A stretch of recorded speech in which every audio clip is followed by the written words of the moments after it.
At the conclusion of the previous 3-hour marathon, we defeated Adrian, who told us our next goal lay in the Tourmaline Desert, a place we could now reach with the reopening of the Grandview Station in Peridot.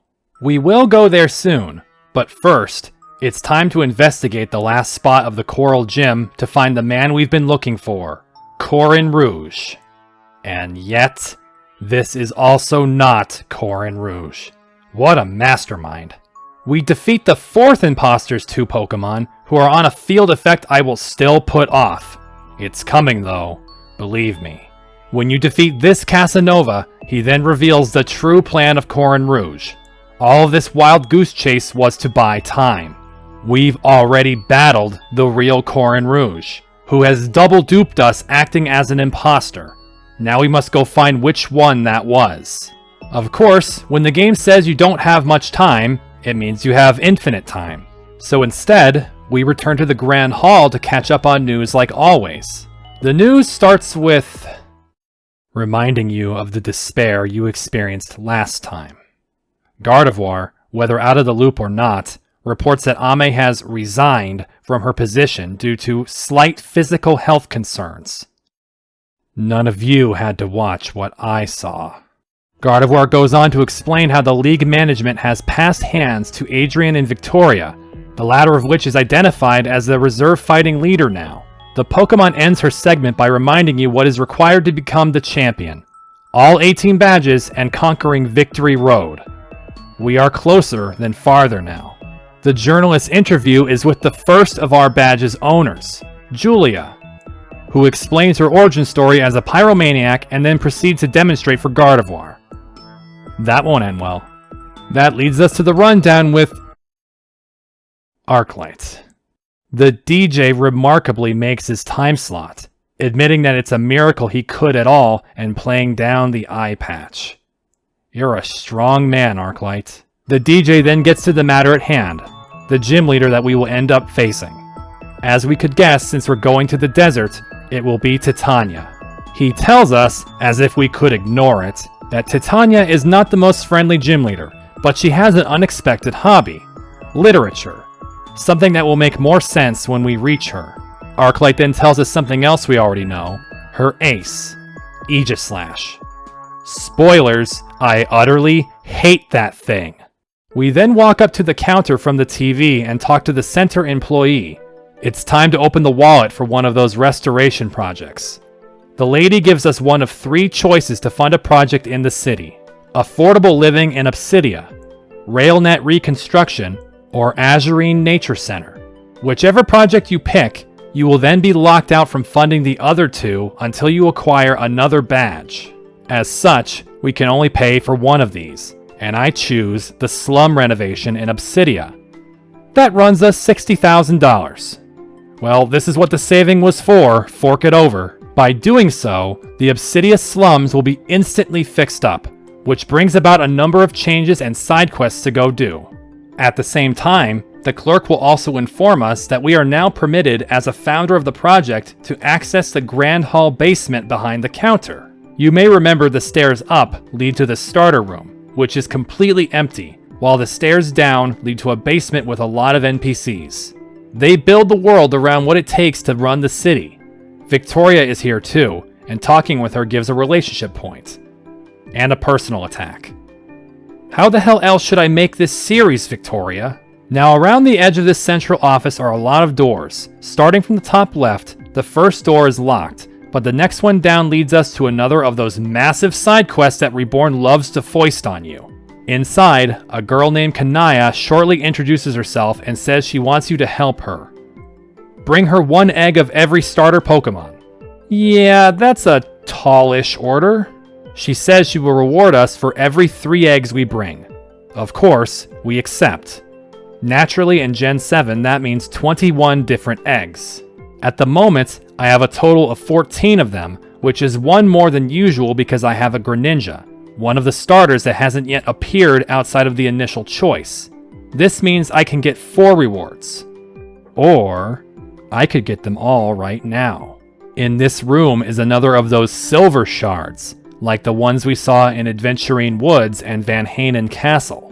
Because I did this on a different file, I could bypass this entire side quest and obtain the rewards immediately. But like before, I won't do this.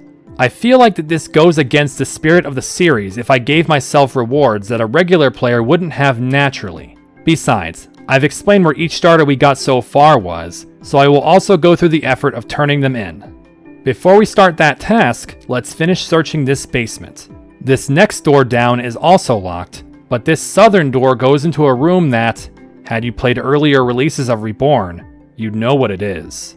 An interrogation room, where that inspector in barrel did his work.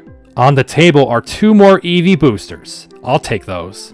In the next room over, you'll find an archive with an adamant and modest mint. Sweet. On the table nearby is an open book that lists names of Reborn leaders, including past ones. But for some reason, one of these names is circled. Yuffie. And thus a new mystery plants itself in your mind.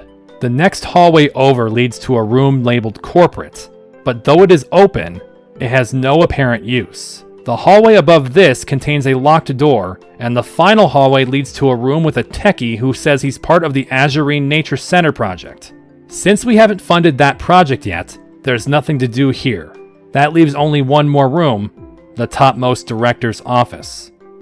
A room that surely belonged to Ame. Nothing is apparent at first glance, unless you examine the computer, revealing a secret switch. Pressing it, the bookshelf behind you slides over, a hidden doorway behind it. Entering, you find a lot of Alolan Vulpix. In this room with the multitude of snow foxes is Lopunite. We have now been tasked with supplying starter eggs for Kanaya, so you know what it's time for. That's right, more spending. Return to the daycare and pay the worker the $100,000 to install the incubator at lightning speed. And speaking of lightning speed, that's how fast breeding has become thanks to this.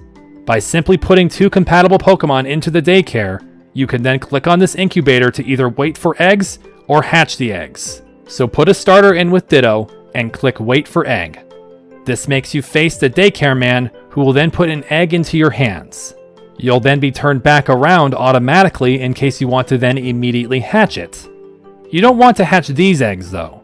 Kanaya needed them as eggs, so store them into the PC as you obtain them. I cycled through 12 starters to prepare for the first 4 rewards. Return to Kanaya, who has a convenient PC behind her, and start handing her the eggs. She mostly badmouths anything but fire types, speaking specifically about how she'd rather exterminate Poplio. Same, but never mind the personality. It's time to receive the first reward, which informs you of the next 5 rewards. A reset disc HP. Yes, here it is. The perfect EV fixing item. This disc, upon use, will erase all the Pokemon's EV in that stat. Best of all, unlike earlier versions of Reborn which made you buy one-use discs, this one is infinitely reusable. An indispensable item. It should become clear that, since we only got 1 disc for turning in 3 eggs, the next 5 rewards will be all the other discs for the rest of the stats. After these come the attack, defense, and special attack discs, in that order.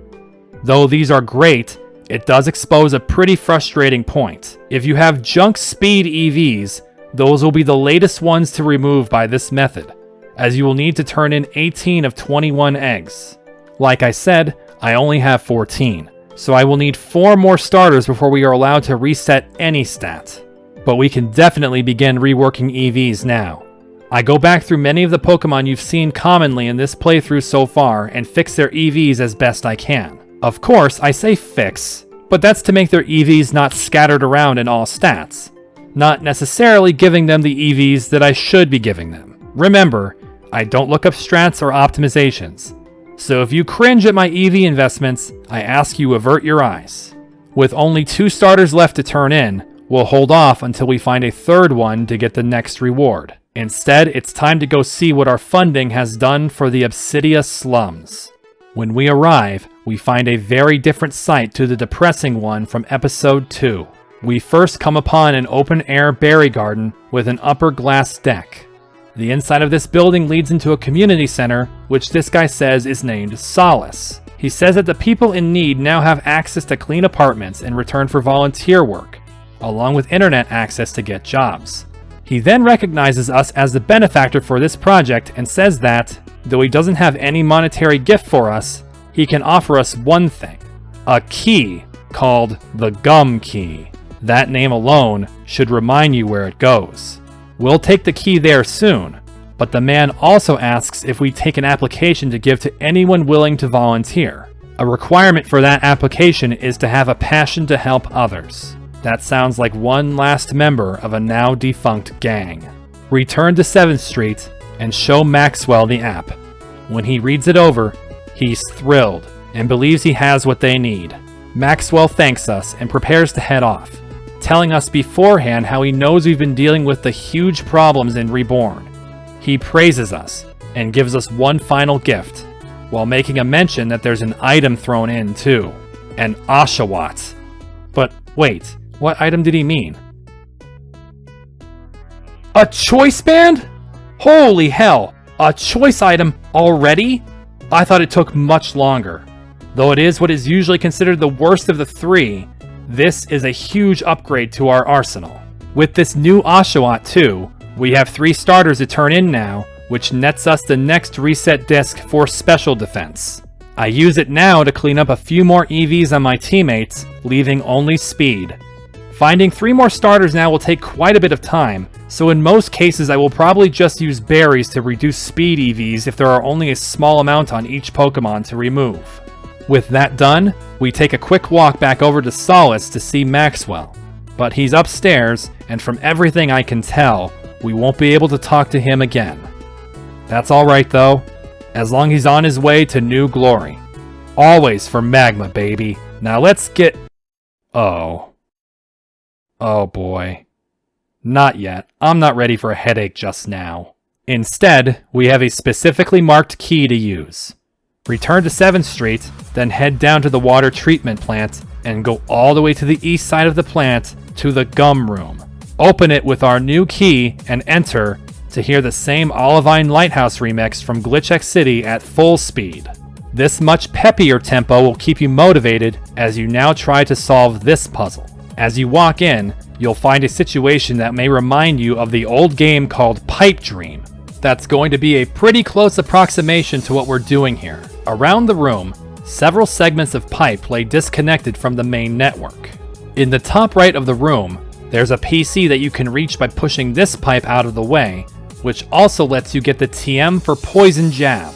Checking the console and trying to boot the system will return an error since the system is not complete. Around the room are also these large wall-mounted pipes that will say that they will flow back to the entrance. However, don't think that these factor into solving the puzzle. If you get near the end of the puzzle and try to use one to finish up, you'll instead reset all of your progress. They are only meant to break you out of softlocks. The object of the puzzle is to put the spare pipe into place wherever there's a gap in the system. Here's the key though. You should not ever move a pipeline in a different direction than it would naturally roll. Another thing, if you look at these 6 aligned pipes that roll east-west, you'll see that to the left are 2 gaps in the pipeline. Instead of trying to move the 2 rightmost pipes out of the enclosure and all the way over to the gaps, shift over the leftmost pipe towards the wall. Then peel the next pipe off from there, and you'll eventually get all 6 pipes into the system. Of course, you'll need to do a lot of planning so you don't miss pipes like this one, which simply needs to move down a few squares. Also, the horizontal gaps are denoted by missing those little golden bits on the open edges. If there are golden nubs, that means that's a closed end and you don't need to put a pipe there. Push another pipe to the right of this one down into position and come back to the beginning and fill in the holes in this part of the pipeline. Shove this pipe into position along with the one that's directly below it. Go back up and move the second of the 6 horizontally aligned pipes to the left side of the room. On the east side of the room, move the next pipe over to the 3rd open lane. Get into that enclosure with the 3 spare pipes by pushing this one inwards, and then move this pipe to the next gap. Repeat that with the 5th pipe, but don't do the 6th one yet. Come down here to prepare a different section first. Enter this bottom right section by pushing this pipe to the right and slide this one left into position. Down here is the same sort of situation as the top left of the room. 6 vertical pipes need to be shifted down from bottom to top. So start with this one, then take the 2 aligned left-right pipes to fill in these 2 holes. Swing around the open pathway to push the next pipe down into the second vertical slot, and again with the one above it. Now we have to prepare for something else. 2 more pipes against the northern wall in the top left of the room are still out of position. If we push them in, then the puzzle will become unsolvable. Because of that, we want to move this pipe to the right to open up this way back in. Then slide the next segment in the vertical line of pipes down. Now we'll deal with those 2 northern pipes. Shove this one to the left to get in between the 2 pipes and move the right pipe into place. Put the other 2 pipes still out of the pipeline back in, which now encases you on all sides. Here's where the earlier way back in comes into play. By moving this pipe down, we can then re-enter the right side of the puzzle, push this pipe down, and then fix the northwestern area completely. If you didn't move this pipe to the right, then these other 2, which would only have 2 tiles between them, would landlock each other if you tried to get back in. Now we can rotate all the way around near the console to push that way back in place. At this point, there are 3 of the vertical line of pipes left to still move and 1 horizontal. Move the bottom of the 3 vertical sliding pipes down to the next available gap. Go back into the top enclosure, push the second to last vertical pipe down, then seal yourself in this box with the last 2 waiting segments. The way out is to push this pipe to the right 2 tiles and then push it back in, along with the last segment that we moved out of the way much earlier. With that, the pipeline is complete. Now we can get our reward, which you'll probably want to save for before clicking on the console. That reward, after booting the system, comes bursting out of the turbine nearby. Gumi is coming with you now. Our second pseudo-legendary line. I looked at its stats and decided it could roll better, which is easy since I didn't have to catch it myself, so I reset. Then it rolled shiny. The stats even became a lot better as a bonus. Of course, I may not ever use a Gudra, but who can say no to all this? Now we can exit this sewer, which we can do by entering the wall pipe to get back to the entrance. We're now done with everything that funding the Obsidia Slums Restoration Project can yield. Except for one more person. Head back to that girl standing here and get some ibuprofen. At first, Miss doesn't come off very different from others in the city, speaking of how the city has still a long ways to go, environmentally and in terms of Pokemon being harmed. She asks if we will sign her petition, before revealing that her petition has already been signed by numerous people. But complacency in the face of the huge improvements already done has kept her actions from being followed through by the Grand Hall. This is when the girl says she's now preparing to take some matters into her own hands, and asks for our backup. This is such a bad idea, I'm in. She's delighted to hear it, and she introduces herself as Sandy. Sandy. Have we heard that name before? She now says our first mission is in Malchus Forest, to stop the city from continuing with their deforestation. She goes off to meet us there. At the forest, we find her standing near a group of 3 loggers. She's nervous but steels herself and marches up to them. Then she takes out her Pokemon and attacks them. Oh, so assault. Well, dragged along on this crime, we now battle these 2 loggers.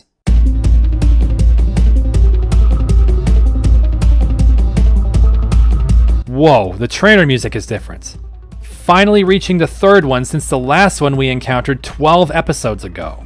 Trainer Battle 3 is Glitch City's Team Skull Battle remix, taking a step down in thematic intensity from Champion and Frontier Brain themes, but the actual music is stellar as always.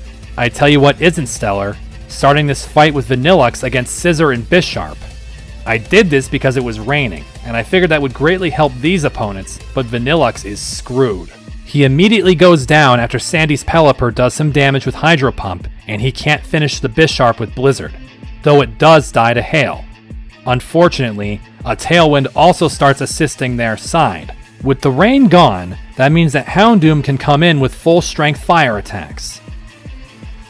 Wait a minute, what? Level 100 Farfetch'd? Are you some former league challenger with all the badges?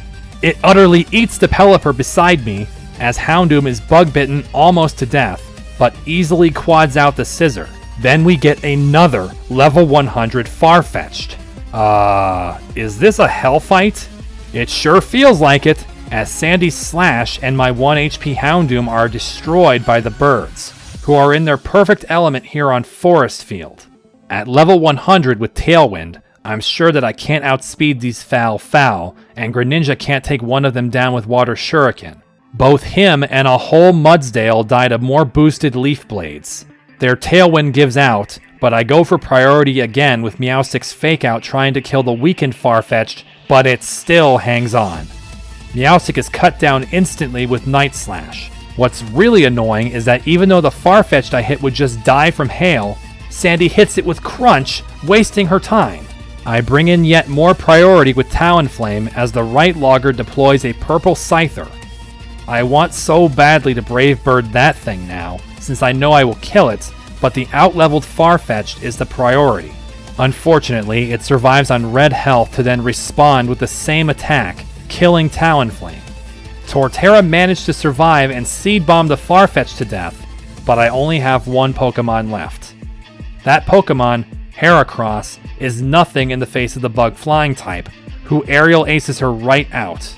Sandy's Seismitoad and Ludicolo both fail to make any more progress. Well, this is horrible. Let's try again with Houndoom up front. Of course, this means he's stuck in the rain, but a double weak Scissor may not be able to survive anyway. Very fortunately, Houndoom goes first and incinerates the Mantis in one Flamethrower, cutting off its probable Tailwind. That logger sends out the Breloom we briefly saw at the end of the last attempt after Houndoom is gravely injured. It popped a seed for a first turn Spiky Shield, and for some asinine reason, I didn't acknowledge this and still tried to blast it with Flamethrower. At the same time, Pelipper's Hydro Pump missed. Great turn, everybody. Houndoom goes down and Talonflame comes out. I do want to hit that quad weakness really badly, but against two upcoming level 100s, I rather have my own speed, so I Tailwind. Thankfully, Sandy thought the same as me and lands the even lower accuracy Hurricane on the Breloom, one-shotting it. Bisharp repeats a Poison Jab to knock out Pelipper. But then I discovered that there are more than 6 opponents in this fight, because I thought the first Farfetch'd would be next. Instead, we get a Samurott.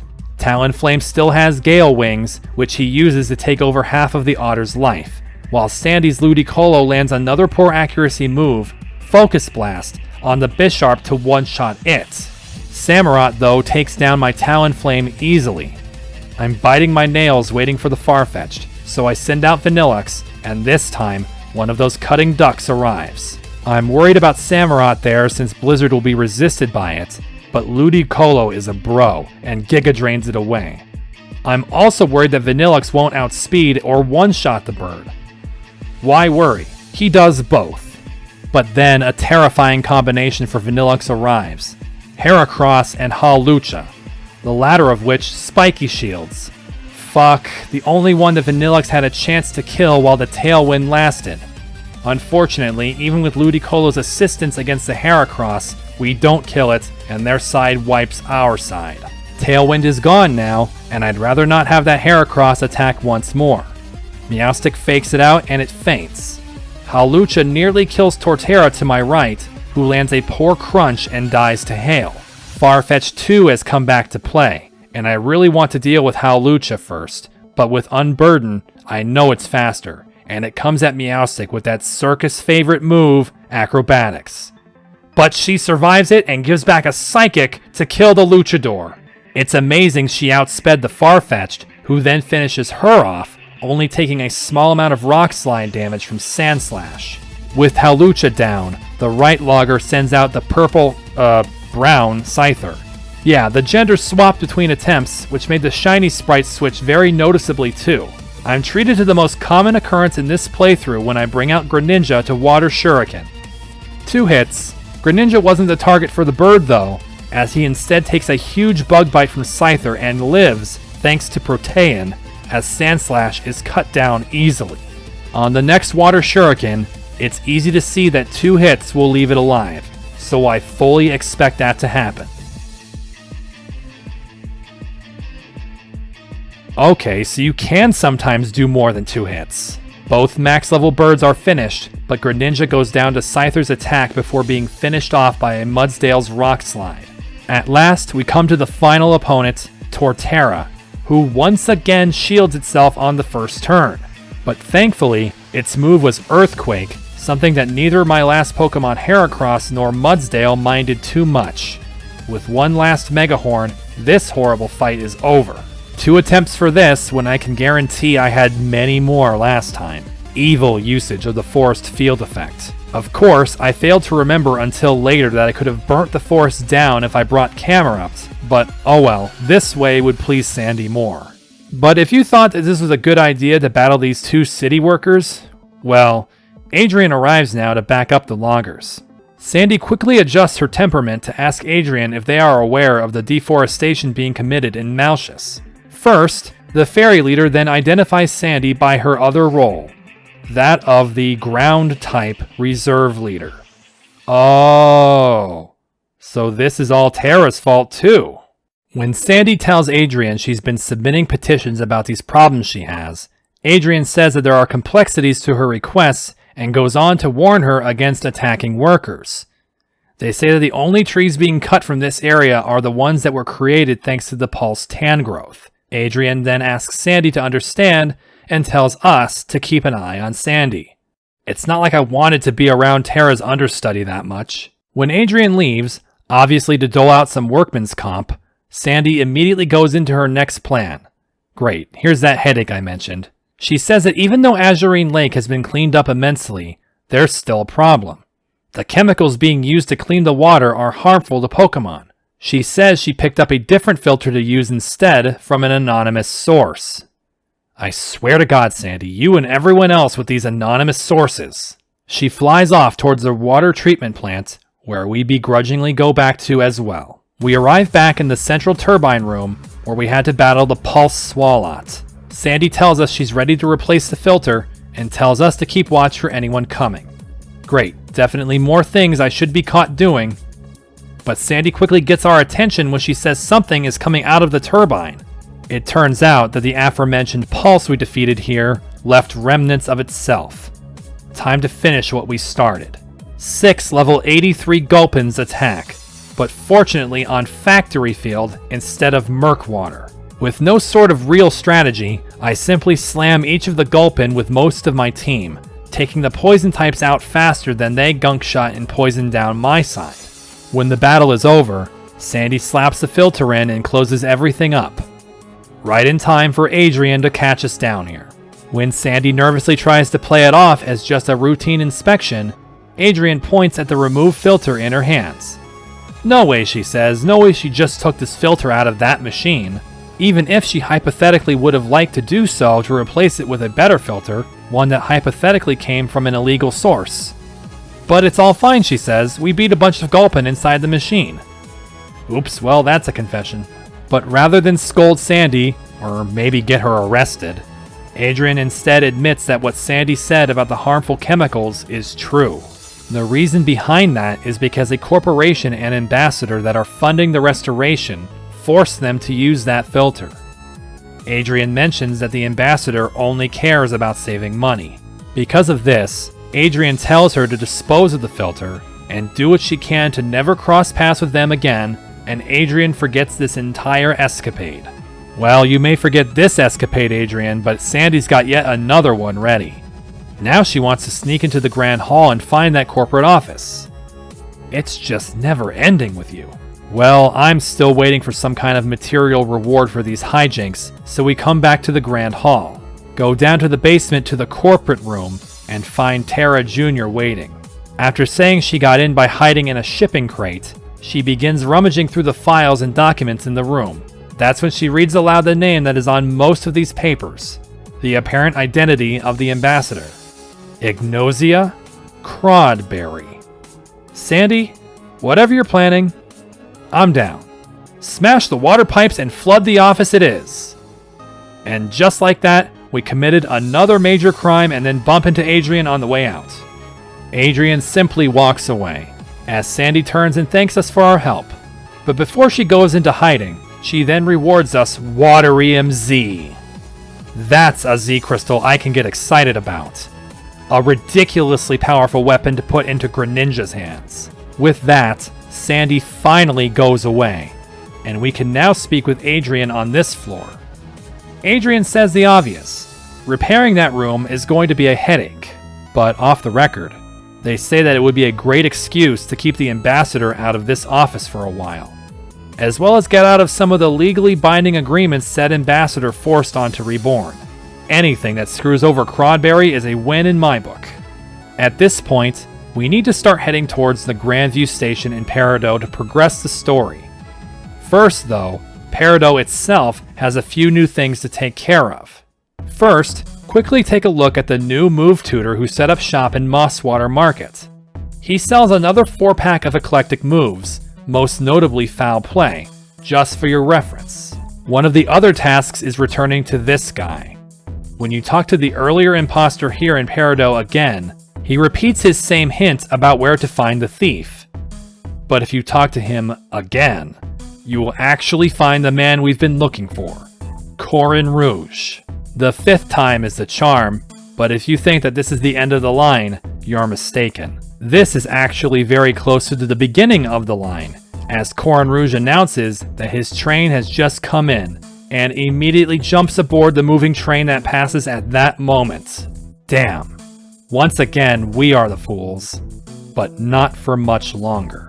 At this point, you can return to the Chief in Jasper to inform him of Corin Rouge's escape. The Chief tells us that this case is out of their hands now. If we want anything more to do with him, we'll have to pursue him ourselves. However, he's willing to help our pursuit into the desert by giving us a pair of safety goggles. Nice, another great item. But guess what? We are about to get an even better pair of eyewear. Do you remember the hiker we found a house for a very long time ago who gave us an onyx? He's here now, only during clear weather, and he says that, despite how he wanted to get out of Reborn before, he's decided to make it his home now. As thanks for us helping him stay here long enough to see Reborn's beauty for himself, he gives us choice specs. Holy shit! I have no idea what real competitive players consider the best items in the game, but if you were to ask me, this is in the top 5. Now with the choice band we got earlier, we could boost either a Pokemon's attack or special attack by 50%. The drawback of being required to use only the first move you select makes this not a one-size-fits-all item, but you'd better believe you're going to be seeing these choice items moving around my team a lot. Now, we have tied up all the loose ends in the city. Our trip outside the city awaits. Enter the Grandview Station, the first time we've ever seen the inside of this building. You'll find a working PC to the left that informs you that all tickets outside of Reborn region are sold out. It seems that even after all of the strides to restore the region, lots of people still couldn't wait to leave it behind. As for us, a message appears noting we are a promotional user and says we can get a ticket to take a train to the desert. We do so, stepping through the barrier and then another to access the train platform. We board the train and set off for Tourmaline Desert.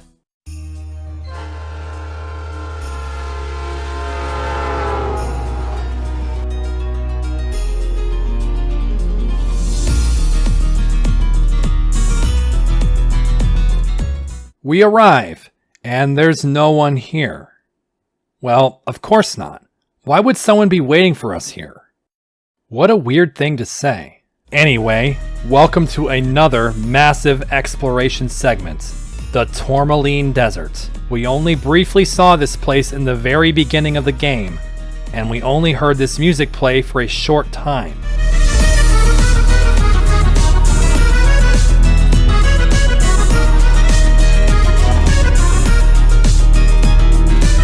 That music is Mount Pyre from Ruby and Sapphire, remixed by GlitchX City. This is a great piece, one that jumps between energetic and pensive. It's immensely catchy like pretty much all of GlitchX City's music, another one that's going to get trapped in your ears. We've got quite a few sights to see, And the first is, of course, that we're in a desert. Desert Field returns after being in literally one battle in episode 2. You might discover that if you bump into a tree that's colored slightly darker than others. Turns out, everyone's favorite dumb redesign is all over the desert, Alolan Exeggutor. I'll try to guide you through the landmarks as best I can. We start first by going south from the platform to the right from the train tracks. You'll quickly spot a pile of items around a rock, but when you start picking them up, and then find out that all 6 of these are Pokeballs, you may suddenly be reminded of why 6 Pokeballs would all be together in this spot just north of the barrel wall.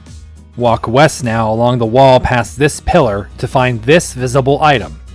That would be another Focus Sash. Head north from here, hugging the left wall, and by the way, keep your item finder running. Literally never stop pressing it. There's always more to find, as I'll explain later. We then reach this rock on the top of which is a TM with some jumping rocks surrounding it. However, there are trees growing in the way of all the platforms. Well, you may notice that those trees are not trees at all. They're dragons. 'Cause Alolan Exeggutor? Dragons? Yeah, 8-year-old Game Freak joke. Decimate 3 Exeggutors with your favorite ice type, and cross the rocks to reach the TM for Volt Switch. From here, I start going east with the barrel wall to the south, hugging the wall on my right the entire time, digging hidden items out of the sand as I go, none of which are that amazingly interesting. But eventually, following the right-hand wall like this will bring you to this cave. This is one of our major stops for the desert, but let's cover the entire overworld section first.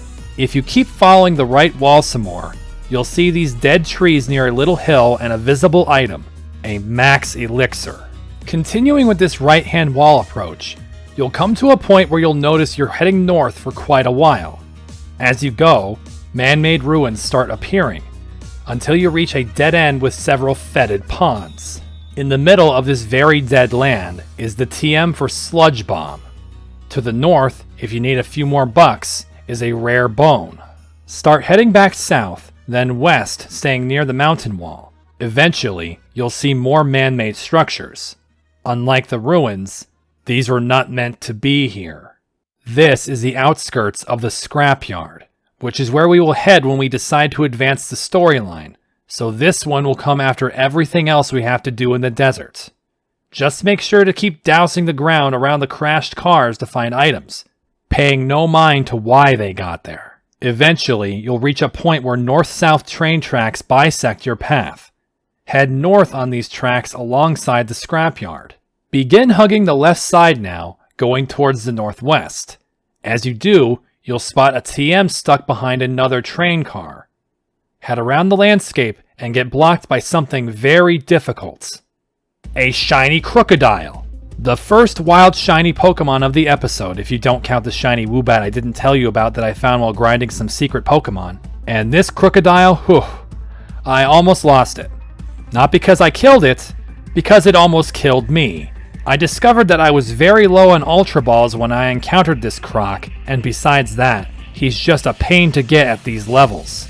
3 of my Pokemon faint to it, just in time for a horrible trap. A sneaky hiker is waiting to the south, and when you attempt to battle him, he sends this out. A level 1 Aron. That may not make sense to everyone, but let me make something clear. If you are 80 hours or later into Reborn, and you come across a trainer in a high-level area with a level 1, fear it. It was to my great fortune that I had a Heracross with Rock Blast at the ready. She uses Rock Blast, and the level 1 is defeated. So wait, why is it a big threat? Because Aron's ability in this instance is sturdy. In most cases, you would go first and hit it with a damaging move that would reduce it to 1 HP. Then it would go second and use Endeavor, bringing your HP down to 1 as well, while being equipped with a Shell Bell which restores all of its HP. Then next turn, it uses a priority move and kills your Pokemon. Then it repeats with the rest of your team. It's very hard to defeat Pokemon running this strategy if you're not prepared for it. You can use leftovers to have more than 1 HP left so it can't kill you, and it won't get full HP from another endeavor. It can also be defeated by circumventing Sturdy, either by using an ability like Mold Breaker, or using a multi-hit move like Rock Blast. However you do it, defeat this devious hiker, and you can get at the TM he's guarding. That TM is for Bulk Up. That's a meh from me. Keep heading north along the left-hand walls, navigating the rocks, hills, and cacti. You'll then come upon one more location, a cave into the mountains beyond. Once more, we'll return here later.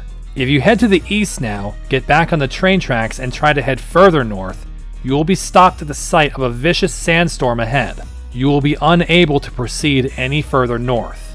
Head back south, hugging the derailed trains to find this invisible PP up. Directly south from there is a visible max ether. As you go further south, you'll discover these square rocks like we've seen often. On the right edge of them, you'll find this rock formation with a stone plate. At this point, start making your way down the westernmost edge of the desert. On your way to forming a complete loop with the place we found the Volt Switch TM and Executor palm trees, we will bump into a very inviting sight, an oasis. The tiny watering hole is very pleasant, and even has a light shard for you. After that crocodile, don't mind if I do. And just like that, the entire map has changed. Did you expect me to say that? The oasis completely disappeared, as if it were a mirage. And now we need to talk about RPG Maker. Sorry to Ame if this spoils some magic.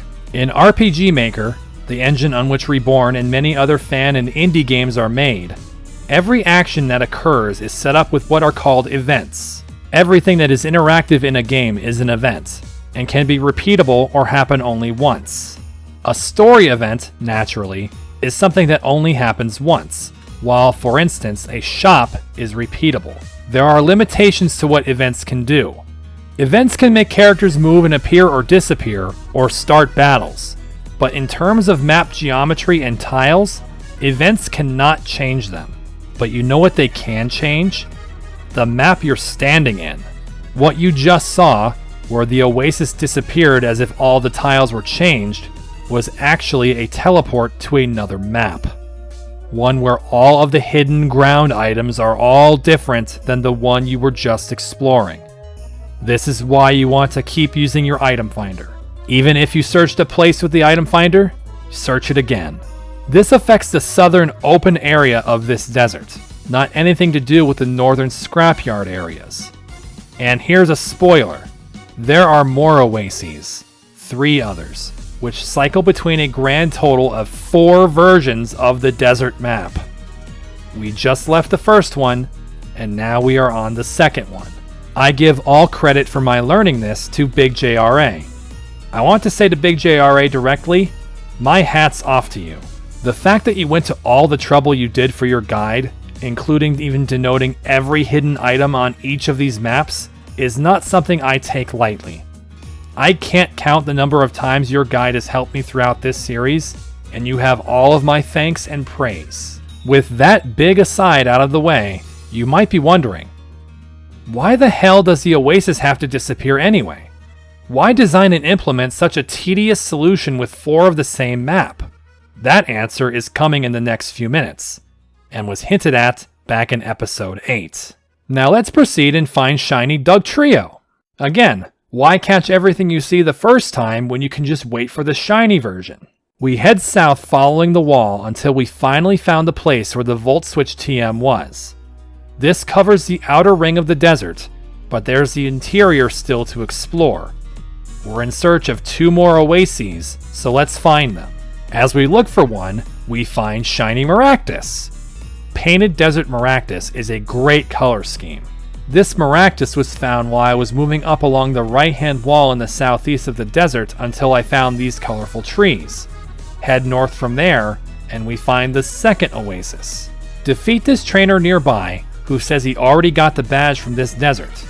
What, with those 4 Pokemon? Get the ability capsule near the water's edge, then get out and grab the light shard. Man, even the guy was a mirage. If you head south from this mirage, you'll quickly find a third one.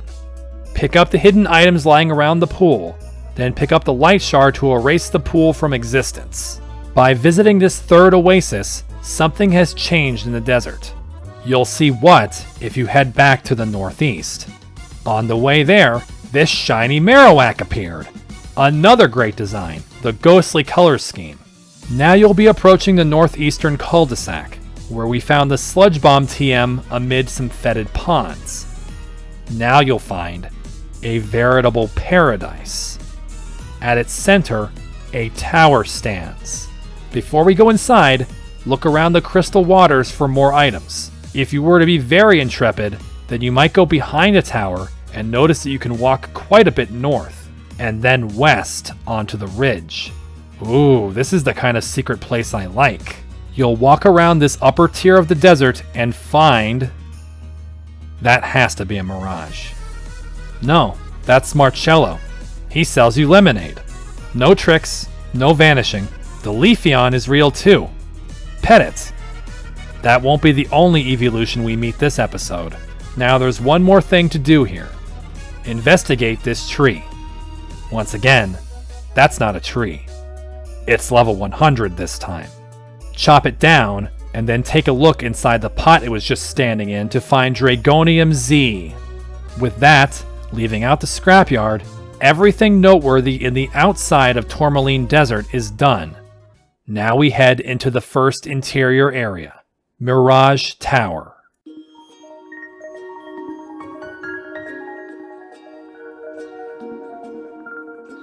The tower that the hiker told us about last episode is real, and on first impression, appears otherworldly. This is helped a great amount by another excellent remix from Glitch X City for Sun and Moon's 10 Carat Hill.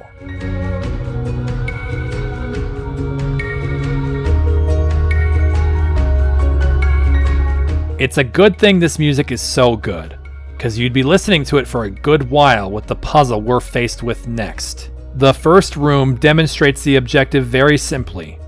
By pushing the pyramid on the left, the pyramid on the right in the sectioned off square moves the same way. When both pyramids sit within the beam of light at the same time, then the way forward is opened. Head up the stairs that form from thin air, and you'll enter a room with 2 more squares. Now the puzzle solving begins. In this second puzzle, the light beams are on opposite sides of each other in the 2 squares. The remote pyramid moves exactly how yours moves, unless it is blocked by impassable tiles. In this way, you can get the pyramids out of sync.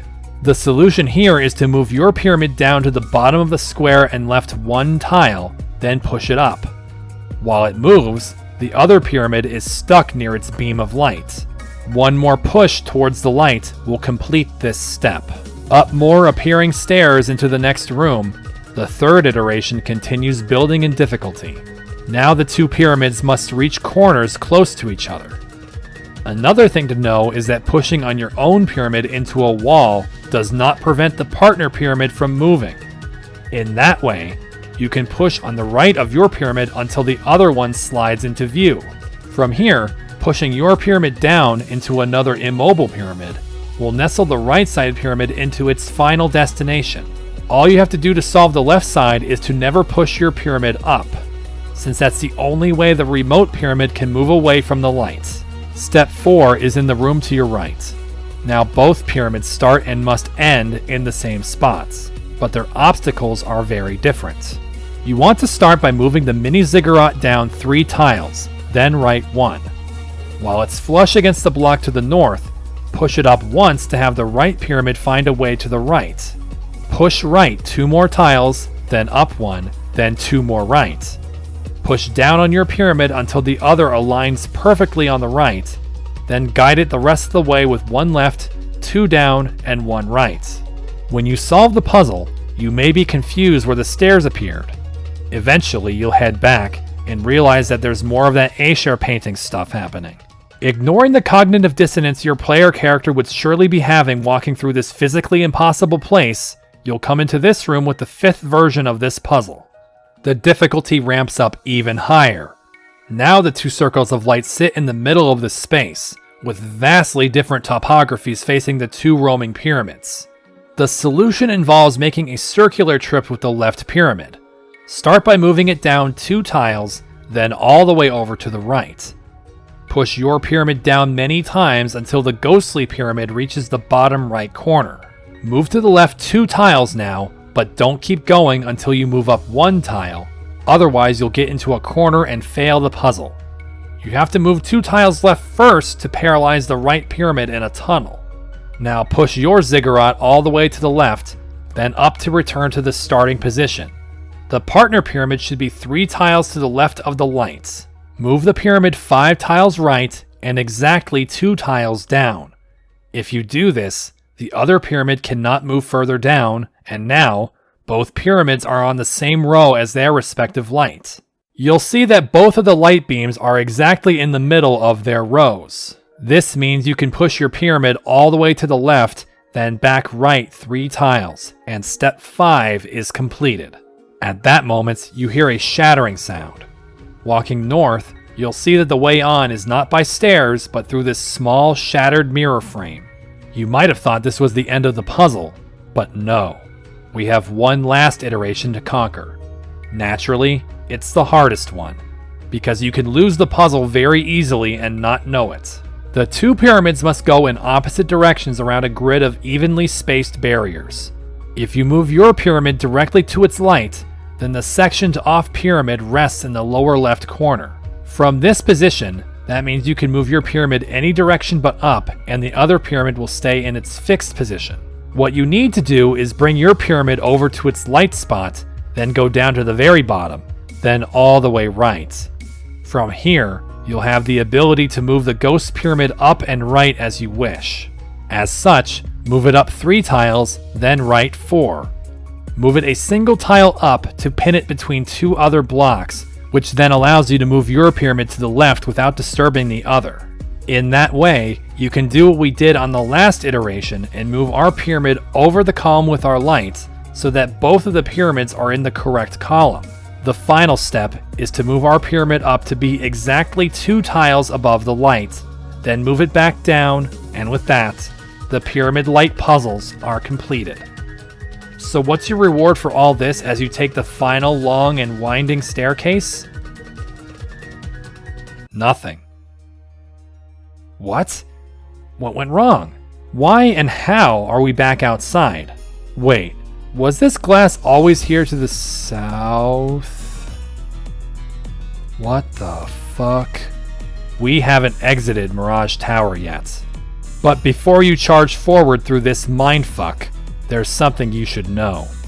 Just because it says this is Tourmaline Desert, and that the encounter tables appear the same, you should do something before continuing. Fish.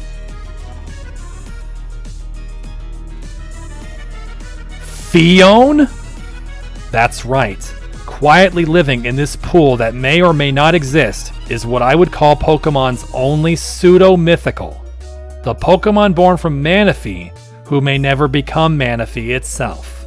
This is definitely one of the hardest Pokemon to find in Reborn, because I'm pretty sure this is never hinted at. The only way you would know about it is if you looked at your Pokedex entry for Fion. But then, that means you must have seen a Fion. And who is going to have a Fion? Anyway, catch one of them, and then continue on your way to the south. Eventually, passing through enough fractured reality leads to another door in the floor. Enter, and find yourself back in Mirage Tower, where 3 rewards wait for you. On the left, Normalium Z. On the right, the TM for Calm Mind. And in the center, inside a pedestal that you can only read the word Chosen, is a sword. A sword Pokemon, that is. Honedge. And wouldn't you know it, it rolled shiny on the first attempt. That was a hell of a dungeon. A very challenging but rewarding puzzle with incredibly powerful rewards at the end. Now it's time to shatter all of the mirrors, every single one of them in the first room. And when all of them are broken, an opening appears in the last pane. Be warned, by doing this, your entire party will be injured down to 1 HP. What's through this opening?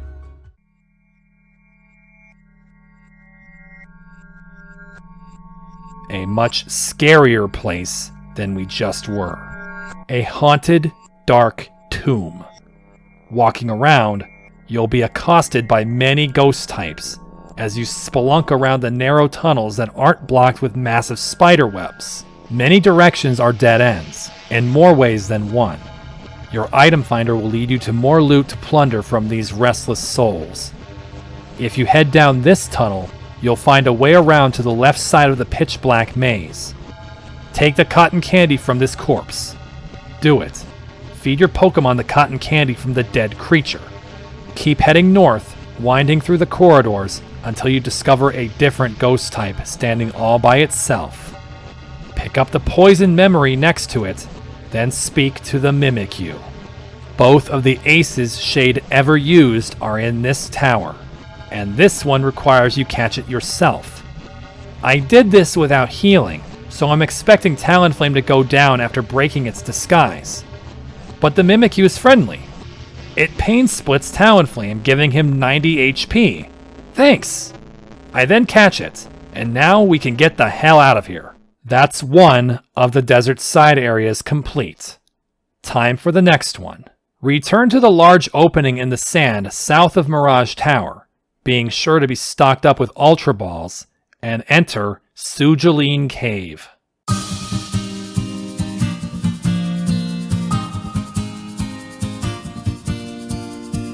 Another new track plays. One that played slowed down at Tanzan Mountain, but for a while, this track doesn't come into focus, so I'll talk about it right when it hits. Sujuline Cave, an indoor desert, has another unique puzzle for us to solve now. Walking around the first room, you'll quickly see sand whirlpools in the floor. When you step into them, you'll be dropped down to the lower floor. But what happens if you step into a whirlpool on the lowest floor? Looks like there's a bit of Bixbysian in this cave. You somehow return to the entrance of the dungeon. There's a lot of trial and error going on in this dungeon, so I would recommend saving and resetting often to get through this place. Let's start by going down the sand trap to the left of the entrance. You will land in an incredibly lush room, with a ladder and another reality-breaking vortex nearby. Go up the ladder, and you'll find the reason you'll need to reset. There are tons of holes to the lower floor here. Most of them will not help you advance. Oh, looks like it's time to talk about the track. You see, I already said I was sad when the main theme of Reborn changed. But that doesn't mean that Route 10 was gone for good. It's still here, and even more moving than before. Glitch City's second version of Black and White's Route 10.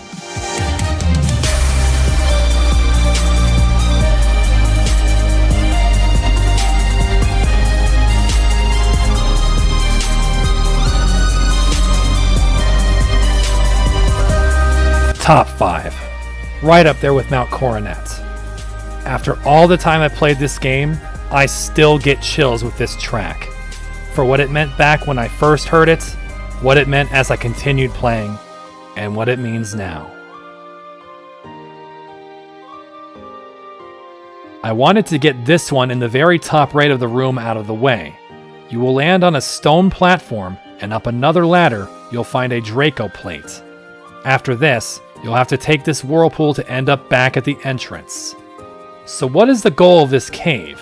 Head down the center hole, then go up these stairs. Inside here, you'll find what appears to be more stairs, but they are tilted to form a flat floor that is too slippery to ascend. We'll need to go back to the beginning and find a way to fix this. Let's go into the vortex on the right from the entrance now. Down here, you'll be met with many more whirlpools. This is where the resetting comes in. If you pick the wrong whirlpool to descend, you'll land directly on another and be sent back to the beginning. Simply save and reset before testing holes to save time. Of course, you could also just take the correct one because I'm telling you it. The one you need to pick is all the way up here in the middle of several whirlpools. To the bottom left of this room is a ladder that leads up to a terrace where a statue of Arceus sits. It possesses a hidden switch, but upon using it, nothing seems to happen to the slippery slope below. Next, let's return to the first room and go to the top left vortex. To the left from the landing spot is another PP-up. Go up towards this ladder and meet Sonic the Hedgehog. Oh, it's just a shiny Sandslash, my bad. Up the ladder from here are some more minor items, but that's all there is to find in this section. This leaves us with returning to the left hole where we got that Draco plate. On this side, the first set of sand traps leads to a lower floor that you can explore for some more items, like down this bottom left hole to get another Max Elixir. But the way to advance is here on the left middle edge of the room. You land on this ridge and head up to a ladder, but up here, you'll be faced with the same problem as the right side. Many more traps wait to send you all the way back. The correct vortex is this one. Move to the right and go up the ladder, which leads to an entrance onto the other balcony. Activate the second Arceus switch, and the slippery floor below will become stairs. Head back to the first room and go into the central sand trap to reach those stairs, beyond which is a small cave entrance. Do yourself a favor and save before going in there, because now you will have to see how well you fare against many level 75 Garchomps. Okay, what the hell is happening? Well, when you take a few steps into this room, the Garchomp statues that line this room will suddenly spring to life all around you. They slowly move towards you, and if they get in front of you, then you will be forced to battle a Garchomp. Every time. You can avoid all of them if you are nimble enough, but you should have the means to defeat one or two if need be. If you have an especially fast ice type, then you can probably breeze past them anyway. Here's what happened with me. I wait for the first wave to move around, and seeing this one to my northwest move down, I slip behind it and go up the left corridor quickly. Those statues don't awaken until you stand in the center hallway again, but the one directly north of you also wakes up. This one is pretty tricky to avoid, but I managed to do it before it finished its movement. I go up the left side again where more statues wait. They come to life as I approach, but I dip right, just behind the lower one, and the upper one misses me. Unfortunately, when I get near to the exit, the last wave of 6 activate, and the top left one immediately snaps to my position and I'm forced to battle it. For the record, these are trainer-based Garchomps, so you can't catch them. They're only statues. Statues that hit just as hard as a level 75 Garchomp. Against this one, Vanillux was out first, but he's too slow to outspeed the Pseudo, who nails him with Stone Edge. But this isn't the first time the Clutch Master took a Stone Edge on the chin and then said yummy. Vanillux whites out the Garchomp with one Blizzard. But just as I'm celebrating, I find out that a second Garchomp to my right has already engaged me in a second battle. Garchomp 2 doesn't go for a move that can miss, and Vanillux is defeated. Can I bring down a second Garchomp? Of course I can. And it won't take more than one single attack. Houndoom doesn't even need the Quick Claw this time, and this Garchomp goes down just like the first one we beat. But it's at this that you may realize, as we dive through the door to safety, why this place is here, and who it is for. It becomes even clearer if you had known that Route 10 originally scored the scene where you fought Garchomp the first time. I begin searching this room when I'm immediately attacked by a Fire Durant. After catching it, I then make my way to the top of the room and find one more statue of Arceus, flanked by a TM and Light Shard. That TM is the very move that Vanillux just survived, Stone Edge. One of the most valuable coverage moves in the game. Eat the Light Shard, then check the statue, which has one more switch. Hitting it, a rumbling sound is heard, and if you walk around the room again now, you'll find that more whirlpools have appeared. Descending into this one, you'll discover some XL candy, and then a Megastone. The Megastone in a place with Garchomps. It must be Metachamite. Oh, well, A Megastone for a pseudo-legendary would be a bit early still. The game tries to make it up to me by showing me another shiny Durant. Yeah, this shiny charm is crazy. Search around the room once more, avoiding those sand traps since they will also send you back to the very beginning of the dungeon, and pick up a bold and impish mint. One more puzzle to solve, which involves these basins, which prompt you to put Pokesnacks into them. When you do, nothing happens at first. However, if you take this ladder back up to the previous floor, then drop down by Whirlpool, and you land near the basin you filled, then you find the Pokemon that allows you to have that pseudo-legendary that has terrorized you. Gibble. You must fall down the correct hole to land directly behind the Gibble, otherwise approaching it on foot will make it run away. Catch yourself the third available pseudo-legendary. With this capstone capture, we are finished with Sugeline Cave. Take the Whirlpool on this floor to return to the entrance, and prepare for one last dungeon before the story continues. And I mean prepare. The next place we're going requires using several moves in battle. You could get by just allowing wild Pokemon to use them for you, but you'll save yourself a lot of trouble if you bring those moves with you. Those moves are Power Gem, Tailwind, and one of these. Of course, Talonflame takes care of Tailwind for me, but I need to bring this Carbink for Power Gem. At the time, I forgot to bring one of the moves from that list, but I solved that in a little while. When you acquire these moves, head all the way back to the northwest edge of the desert and enter the last side area, the Teknite Mountains.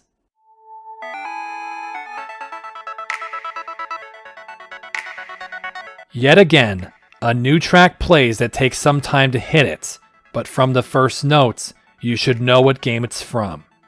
Give me a minute for it to get to the good part. Going from the first empty room into the next, a message appears, telling you like the other times that this happened that field effect switching will need to take place. Before trying anything, pick up a Dawnstone and the field effect readout for Mountain. It's been a while since we talked about that field, episode 4, but only now do we get the readout for it. If you didn't know better, you'd think that's all there was to this dungeon, but you do know better. No side quest in Reborn takes 10 seconds. Instead, you must get into a battle which will use Cave as its field effect.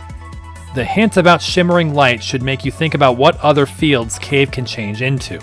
Looking at the galaxy map, you can see that the only one it can change into is Crystal Cavern, and there's only one move that you have to cause that transformation, because you surely don't have Diamond Storm. Power Gem. Using my Carbink, I hit a Boulder with Power Gem and the field transforms. It doesn't matter what happens after, as long as the crystals aren't shattered before the battle ends. With the change in scenery, crystals erupt around the room, one of them glowing red. Just like Iolia Valley, the crystal keys work here too. Activate the red crystal and break through the now weakened wall. In the next room, a bare cave awaits. Crystallize it with Power Gem again to find a green crystal, which lets you shatter this otherwise impenetrable boulder. But after this, you'll quickly be confounded by a crystal blocking the way. That itself is unbreakable. Now we must go back the other way, with one of the moves that break Crystal Cavern. If I had Camerupt with me, then Earthquake would do it in a jiffy, but I didn't realize I need him here. However, Heracross bails me out by being able to learn another of the eligible moves, Bulldoze. It's time to stop and appreciate yet another of the best tracks in the game. I have a message I want to say to Glitch X City, who composed this tear-jerking remix of Pokemon Red and Blue's Route 3. Thank you for being a part of Ame's project.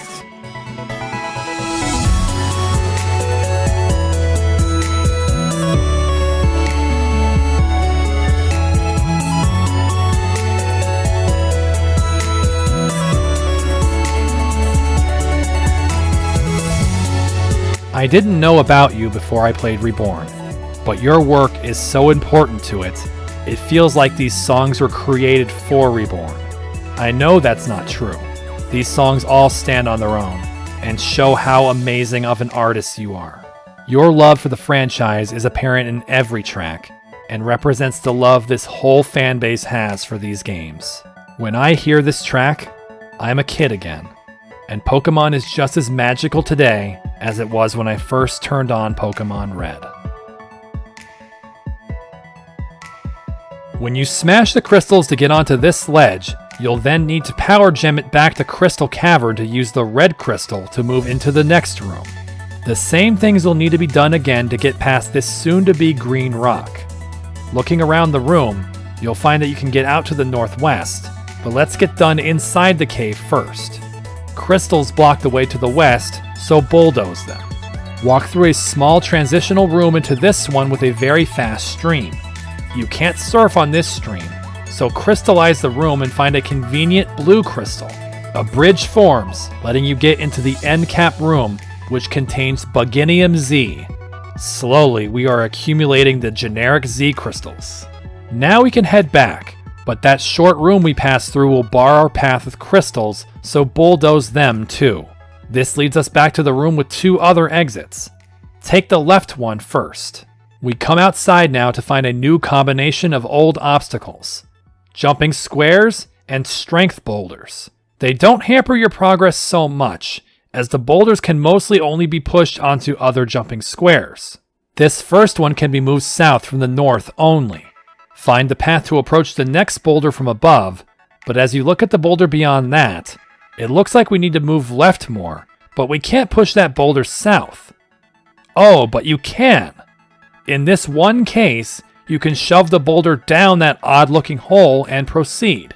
Move left and up, move this boulder to the right, then hop the rest of the way to the left side of the mountain.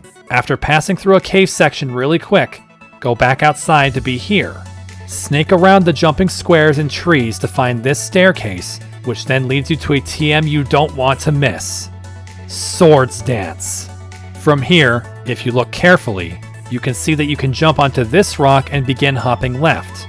When you get to this ledge, you may see that rock climb wall with the nearby Megastone and think that you won't be able to get to it until you have the final HM. Look again. You can pull the same maneuver to that rock and obtain Mawile-ite. My Mega Evolutions are coming home. As for the nearby rocky wall, you'll unfortunately have to trek back through Teknite Cave when you have the HM another time. But let me remind you, that's next episode. We have one more direction to go from the original fork in the road. This way also leads outside, but this time another of those messages pops up, mentioning a shifting draft winding through the peaks. As the field effect readout should have clued you in, the mountain field effect is out here. Its purpose will become apparent in a moment. You'll be tantalized by another Megastone up there. So you'll start jumping on more Minecraft blocks to reach it. However, just as you're about to reach it, this final platform is too far away. Well, if you prepared like I told you, then you know which move we haven't used yet. Get into a battle on Mountain and use Tailwind. When you do this, strong winds are created, which for the purposes of battle takes away flying type weaknesses. For the purposes of this puzzle, and now lets us make that 2-tile wide jump. Our reward is Pidgeotite. You can also head to the right from here to find another wide gap to make with the wind at our backs, down to the corner of the area where we can pick up an ice memory. Come back to the first peak and get on the other series of jumping squares to reach this ledge. Go to the right and make some more big jumps and keep ascending the mountain. Once you jump down a ledge, don't jump down the other one and leap over here. One more linear path takes you to the tallest peak, upon which rests a single egg. Like all other eggs, you treat this one as definitely abandoned for good and take it. Jump all the way back down the tall pillars to near where we got the ice memory. Then come back over here and skirt along the left side of this peak on the platforms. Descend one ledge, move to the right, and use more rocks to access the final item. A PP Max. Oh yeah, that's a valuable item. The Teknite Mountains, as far as we can climb them, are finished. And this means we have to continue on the path of the storyline now. It's time to visit the scrapyard. Return to the tangle of derailed trains, along the outside of which there are several entrances through the open doors of some cars. This one is nearly directly north of the platform that you stop at when you come from Reborn City. Throughout this graveyard of mechanical mayhem, several train engines sit on tracks, somehow still in working order. Some of them will have rock smash boulders in their way, which you'll want to clear as soon as you can. Once you are able to, board these trains, which you can then pilot until it clunks into any obstacles in its way. This one is only used to clear the way for another train. Find this train next, which will take off and then jump the rails onto this mesa. Yeah, you just lived through a derailment. You're a pro at it by now. Up here, pick up a max repel and steal memory. Near to the entrance you came in, another train waits. This one you plow straight through some rocks with no issue. Keep up your train joyrides with this one, and you can push whole cars along the rails too. Recklessness is fun! This moves another barrier out of the way for a future trip. Something to keep in mind is that sometimes you may move a train some distance, but it hasn't yet reached its final destination. If it has, then you will be told that the engine has been totaled. That means you're done with that train. As we look for our next target, the egg that's been sitting in our party hatches to find out what the fuck is going on out here. Turns out we are now 2 starters away from the last reset disc, with this Rowlet. From this section of the train yard, we are unable to make any more progress. You'll need to find a different entrance to reach other trains to slam into things. Head out this way through these 2 cars, then head right into this open car. This lets you walk up the right side of the yard to this train and proceed west at 50 miles per hour. Another train is coming at you at 0 miles per hour. The answer to this math problem is that you bash the train off the tracks it was sitting on and you don't die. Once again, we need to leave the scrapyard to find a different way in. That way in is over here on the west side, heading through several cars. From there, head north through a huge tunnel of destroyed trains to smash the rock in front of this engine. Go all the way back and around that wall of metal to access the engine, which you use to easily slide another flipped car out of the way. You'll have to walk all the way back to the western entrance now, where you board one more train to knock a different engine onto the tracks. If you were smarter than me, then you'd have done that step before the previous one, which saves you a trip back to the southern entrance. In any case, all this preparation has been for this moment. To then propel this compromised train engine forward at 100 miles per hour north, smashing through stones and bashing aside a dozen train engines until you come to rest in this literal hellscape. Like seriously, what the fuck is wrong with this region? How is a scrapyard able to get this bad? Never mind being allowed to. Bixbizian is one thing, but this scrapyard is completely horrendous. Before adding our maniacal entrance, somehow still alive with no broken bones, we exit the train to begin navigating this much more claustrophobic nightmare. If you try to escape to the north, that same fierce sandstorm bars your way. You'll have very few moves to make, so make the first one by moving this still fully connected train to the left a few feet. You might think you're stuck now, but you can go up the rocky walls if there are rails going up them. Jump back down from the hill and come over to this train.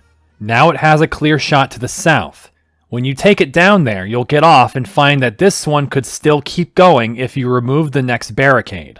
That can be done by driving this train with all of its attachments to the left a little bit. Drive the earlier engine 10 more feet south, and now it has had it. To the right will be an open car. You will proceed through an unnerving series of broken cars, one after another, until you emerge in a large open area, surrounded by heaps of wrecked trains.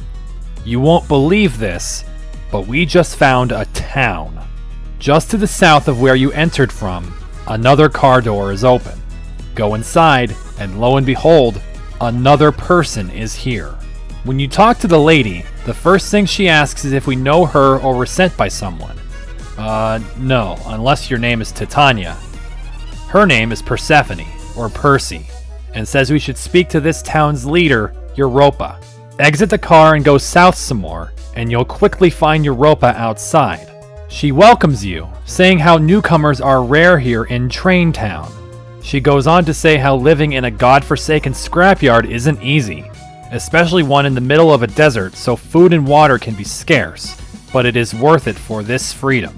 She says we can get some supplies from a guy named Bouffalant Bill. Hey, as long as he doesn't say anything about lotion, I won't ask. Step into the car nearby to find Europa's husband, Al, who further explains that Traintown has people who, for some reason or another, needed to get away from Reborn City, sometimes for their own safety. To the left, somehow out of place even in a crazy place like this, is a glowing tile. When you take it, you are suddenly transported into Mirage Tower. I actually didn't know about this warp in my last playthrough because, to be honest, I didn't find Mirage Tower until way after this episode. Way after. I believe this warp tile only activates once you've been to both Mirage Tower and Traintown. Anyway, back in town, head further south to be on the other side of the walls of the town. Keep this area in mind for later. Weave through some more destruction to get into this slightly more open area. At the bottom right, you'll find an amulet coin. Walk on the tracks west to find one last train engine that you haven't wrecked yet, with a TM sitting behind it. You know what you need to do. Crash it through more rocks and careen directly into a pit. Still not dead. Down here in this ravine is an XL candy and star piece, and when you limp out and back north to the TM, you find that it is for Roost. Now that we're fully done with the southern scrapyard, you can return to Traintown with Fly. You can walk north into this car house where you can find this lady. She says from the start that she knows who we are. She was at Sigmund's orphanage when we kicked in the door. Her name is Stephanie, and she harbors no ill will towards us since after we broke out the kids, Meteor came to coerce her and the rest of Sigmund's employees into working for them. She refused and fled the city, coming here for refuge. However, it is very difficult for her, especially when it comes to food. She says that with almost no water, growing food here is unreasonable, and asks that we let her know if we ever see a relatively close water source. Apparently, I then mind connect with her to show her the cavern pool we saw in the Teknite caves. She's excited to know there is a water source she can tap into, and rewards me with something very helpful. Houndumanite. It's all coming together. There's one more train dwelling to check to the south. Inside here, you'll find the local vendor mentioned earlier, Bouffalant Bill. He has some tall tales to tell, as well as some standard items to sell. Between Stephanie's office and Bill's shop, there's a PC and healing station. Good thing, too, because you'll need them for the last person to find in Traintown. Just south of Bill's house, for the last time, you'll find the man you've been looking for, Corin Rouge. This time, he has no tricks. In fact, he appears to have been expecting me. He starts by telling us about himself, that he came to Reborn on one of these trains. That is, on one that crashed. He survived, but lost everything he had. People around him died, and others needed help. In dire straits, they wouldn't survive long enough for him to obtain money legally. Instead, he turned to thieving. He didn't save everyone, but some did survive. Some remained here in this scrapyard. Others eventually left. He continued to help those that arrived here by whatever misfortune, as his necessity to succeed morphed into a skill. That skill gave him notoriety, enough to preclude him from giving it up.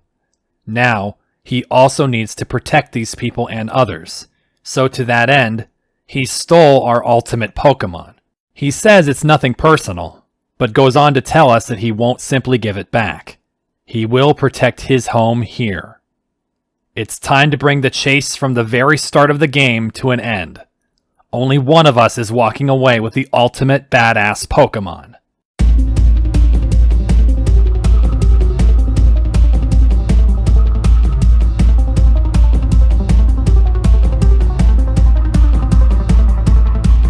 I lead the fight against the Master Thief with Meowstic, but I'm met with a familiar annoyance. Klefki. Well, this is already shitty, as Klefki is immune to the sandstorm and has leftovers. He thunder waves and swaggers Meowstic, who can hardly do anything to the keychain before fainting. I had to wait until she fainted since Houndoom will have to deal with its prankster anyway, and I'd rather we have as little time to be interfered with. Houndoom goes out. Let's take our new Megastone for a spin, courtesy of Stephanie. But Klefki isn't going to try Prankster anything. It instead passes it off to Sandslash, who will have to endure a flamethrower from Mega Houndoom.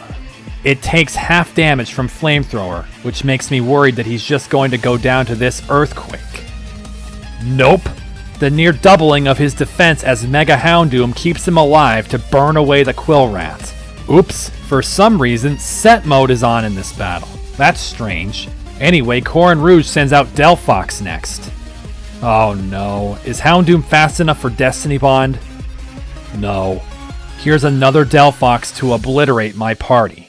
I switch into Greninja as is my usual play against Delphox, but when I attempt to go for Z-boosted Surf, the Delphox still outspeeds and blasts Greninja's initial Dark typing for a one-shot. Great. While Talonflame is the only way we're overcoming this Fox, tailwinding it up, I think that's all Talonflame will be able to tolerate, especially since Delphox decides it will use a Z move.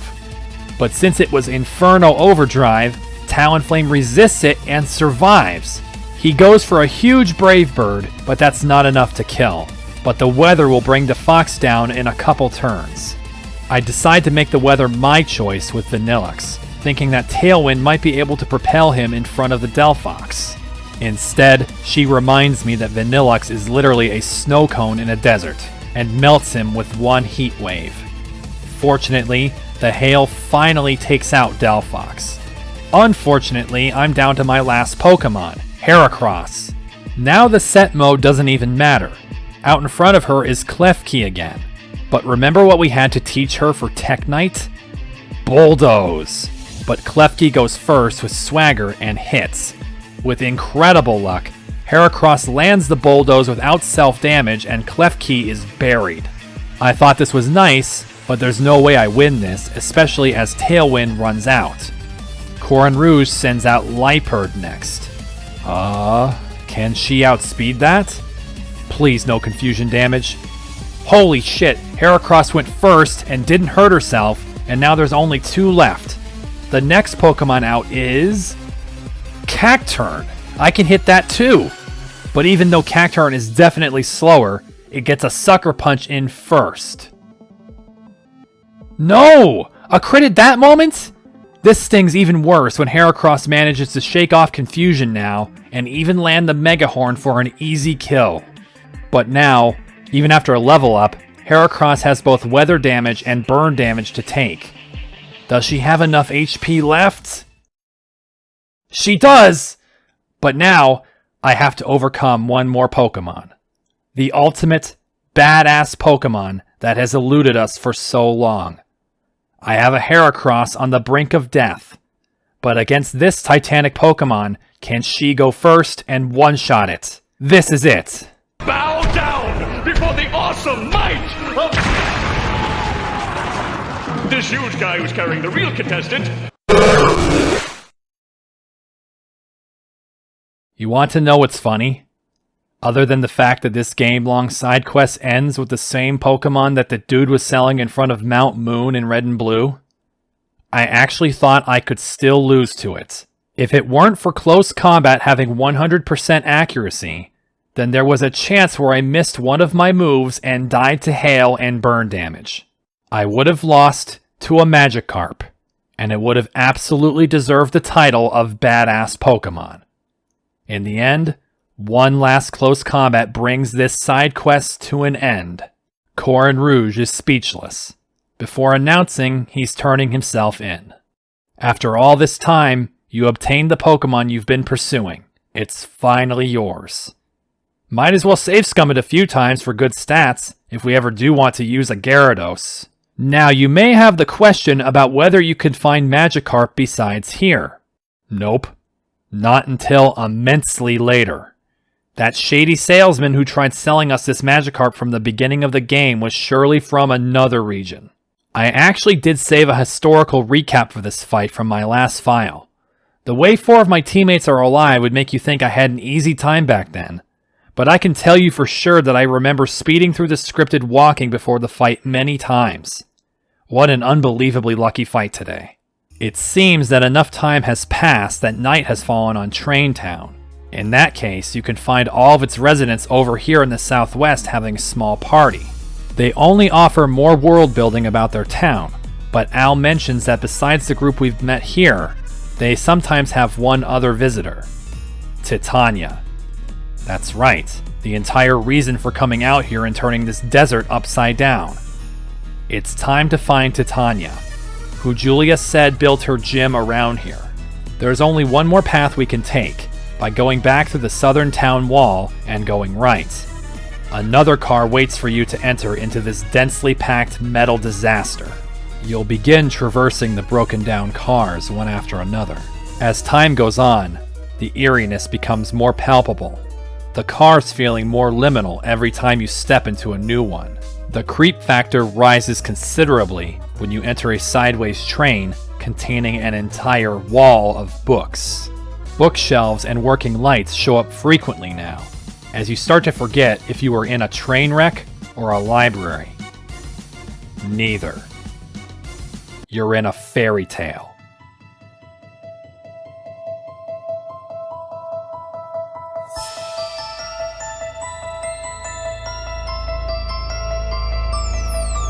What?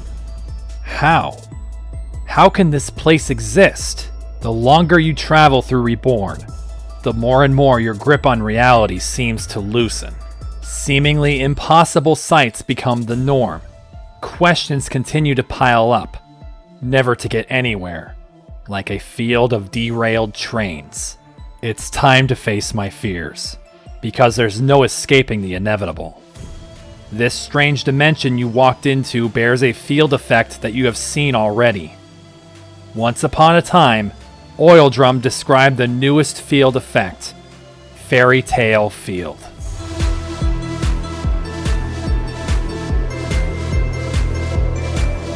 If I had to pick the field I most hate, it would be Glitch. But if I had to pick my second most hated field, it would be Big Top. But if I had to pick my third most hated field, it would surely be Fairy Tale, the newest killing field. Fairy Tale, despite, or maybe because of its cutesy and devious premise, is a hellish field to play on. There is so much to keep track of, and the things you rely on all fall apart because Fairy is a fucking bastard of a type. Let's get this over with so you can know why Titania is going to do to us what she did to those grunts at the water treatment plant. First, dragon-type moves have double power, and fire moves gain a dragon secondary typing. I mentioned it last time, but it bears repeating. Repeat it many, many times. You'll see later. Fairy and Steel moves gain 50% more power, and Steel will also hit dragons super effective. Marvel Scale will be activated. Battle Armor and Shell Armor will also raise defense on switch-in, while Magic Bounce and Magic Guard do the same to special defense. Power of Alchemy, that is Alolan Muck, gains one of each defense on switch-in. Magician raises special attack by one stage on switch-in. Fairy Aura causes moves used by the bearer to never miss. You know, for all those Xerneas. Queenly Majesty will additionally boost damage dealt by 50%. Zarina is going to be kicking your shining armor ass. Soul Heart raises special defense by one stage upon activation. Finally, one more ability has changed, and that one is Stance Change. Yeah, that's Aegislash's signature ability. When it comes in, it gains one defense to begin with. If it changes to attack stance, it gets one attack stage and loses one defense stage, and reverses when it switches to shield form. Let me tell you, that doesn't seem like much, but it basically makes him a huge problem. We'll go over that more in the upcoming Titania fight. Moving on to moves that change, Draining Kiss doubles in power and cures the target of sleep. Clever flavor. Sweet Kiss also cures the target of sleep. All of these moves increase by 50%. Acid Armor raises defense by 3 stages. Noble Roar lowers both attacks by 2 stages. Swords Dance raises attack by 3 stages. Of course it does. These moves become Steel type. Wish restores 75% max HP. Floral Healing restores all the target's HP. Healing Wish also gives 1 stage to both attacks, while Miracle Eye gives 2 special attack stages when used successfully. Crafty and Flower Shield raise both defenses 1 stage when successful. Forest Curse will do the effective curse on the target, but not for the HP cost to the user. Holy fuck. Nature Power becomes Secret Sword. Yes, Keldio's signature move. Camo becomes Fairy. Secret Power may induce sleep. Using a magical seed applies King Shield to the user. Oh, that's right, I forgot about King Shield. You know how King Shield was a protect with the added benefit of lowering the attacker's attack stat when it hit with a contact move? Well, now that attacker also loses 1 defense stage, and all status moves also fail on Aegislash. Yeah, and remember, using King Shield probably put Aegislash into shield form, meaning it just raises defense on top of all this. So why is Fairy Tail so bad? Well, as you could probably guess, this fucker is your worst nightmare. Aegislash is already a threat among threats, and now he's even harder to kill unless he's trying to kill you, which makes it easier for him to kill you, which he will do. Oh, he will kill you so easily. Making 1 wrong move against him lowers your attack and defense, which he will probably then capitalize on with Shadow Sneak, or while he's still defensed up, he'll use Swords Dance and then destroy you with Shadow Sneak or Sacred Sword. Oh, and remember, Sacred Sword is steel now, so he gets Stab. And if you're using Dragon, that Sacred Sword is going to hurt double. Now let's take a step back. Is Aegislash the only horrendous Pokemon to deal with? No. I direct your attention to this shithead. Yeah, this one. What do you usually like to hit Klefki with? Fire? No. This change is horrible. The fact that Fairy is immune to Dragon causes you so much grief when it comes to fighting Fairy types here. Things like Alolan Ninetales, Mawile, Klefki, Whimsicott, and Ribombee eat you alive on this field, as your best and most likely answer to them is gone. And trust me, you'll see so many of those fucking Pokemon you'll understand why I hate this field so much. As for the rest of the changes, it's more of what you're used to in Reborn. Just types slamming you over the head with complete impunity. You won't fight a single battle on Fairy Tail without a brick wall appearing before you. And Oildrum did not live happily ever after. Depth 7. Difficulty 9. Now what are we even looking at here in this Fairy Tail world? Well, if you begin to walk around these woods, you might start to call them the Never-Ending Woods, because you won't easily find a landmark as you walk in any single direction. Eventually, though, you should happen upon some golden stairs suspended in mid-air. Yeah, why not? Take them up into the rose-colored sky to the floating islands carrying a castle. I'm just here for a badge, I'm not asking any questions. When you enter the fortress, one connection back to reality sits to the left, the video call pedestal. This time, it's Adrian who answers, who starts by saying that Titania apparently constructed this world with her story. That still doesn't answer anything. Adrian tells us, as if we didn't watch her use it to murder a dozen people, that Titania's ace is Aegislash, and that she'll be using Fairy Tail Field. Shocker. Adrian says that Titania's team is ready to swap from offense to defense and back if necessary. We've got a bit to go before we fight Titania. Nearby, a table with a leaflet has some commentary on the nature of fairy tales. You'll see several of these throughout this gym castle, confirming Arclight's info about Titania being a writer. Walk forward, but be prepared. You're about to get some practice in on Fairy Tail Field. A suit of armor wordlessly walks up to you and challenges you, putting a Mawile in front of you. Yeah, I already said how a Pokemon like that will maul you here since fire no longer works on it. How about Waterium Z? Yeah, Hydro Vortex does the job. The Gym Knights aren't that scary. They act as warm-ups for the field effect Titania will rip you to shreds on. But if you thought that this was going to be a simple jaunt through a fairy tale castle, it's time for the Jabberwocky to appear. Take a step into this dining area, and on the balcony above, is Lynn. What she says to you after murdering Ame is angering, saying that we have the same goal here, to obtain the sapphire bracelets from Titania. She'll be counting on me, she says. Continue on with the dread that Lynn is here in this place, walking through some more halls with suits of armor. Only some of them will attack you. Go far enough, and you'll fight this one, who you dispatch easily, until you turn your back on it. Wait. The knight's name was Rylan, and the only Pokemon that he used was Alolan Ninetales. No.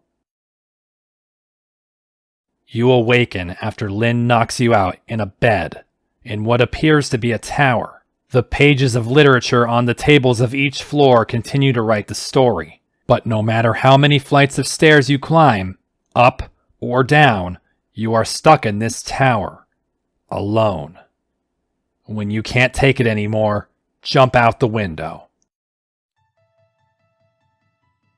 Now you'll be outside on a thin rampart on the tower, with some vines growing on the wall nearby. Per video game logic, you can absolutely climb those vines. Scale the tower, but before you ascend more golden stairs, something else catches your eye. Another field effect readout. You already got the fairy tale readout from Danielle in Coral Ward. Well, turns out, there will be one more field effect to discuss in this episode.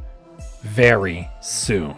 Head to the right now up the stairs, and not very far up, you'll finally meet a friendly face. Okay, a face that doesn't want to kill you. Okay, Titania's face. She says she didn't expect Lynn here, but she has a plan, and like Amaria, asks if we trust her. Saying yes or no to her affects relationship points through a complex function, depending if you had positive or negative points with her already. I told her yes, pretty sure I was above 0 points, so I would get more points for it. It's confusing. Anyway, she thanks us, and then hands us the sapphire bracelets. She goes off with only one more statement. This will be over soon. Okay, Titania. When you ascend to the top of the stairs, you'll enter a cave, which completely changes the scenery from fairy tale to something much more threatening. More pages from a book begin to tell you about dragons. To the left of the second one, you can find a dragon fang. But make sure you save before heading up from that second page, because this talk of dragons isn't for show. Cross to the center of the bridge and see a huge statue of a dragon.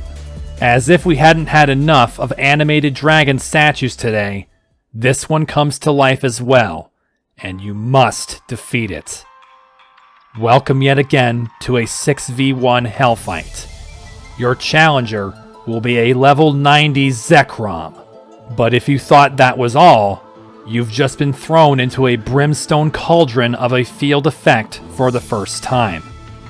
You must slay the legendary dragon on its home turf, Dragon's Den.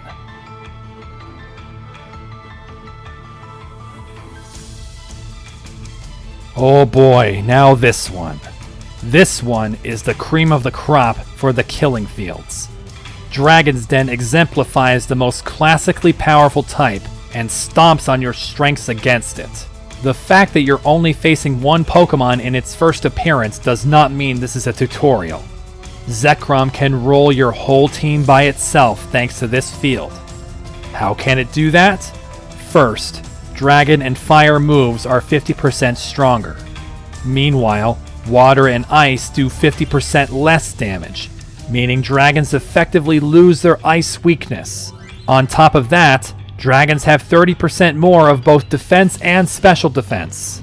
Marvel Scale is activated, meaning Dragonair or Milotic have 50% more defense, and Magma Armor will raise the bear's defense and special defense by 1 stage on Switch-In and make them immune to fire attacks. Then, those Pokemon with multi-scale that are weak to Dragon, which is only Dragonite, will completely remove their Dragon-type weaknesses. Shed Skin activates each turn guaranteed and will now restore 25% max HP, while also raising special attack and speed by 1 stage and lowering both defenses by 1 stage.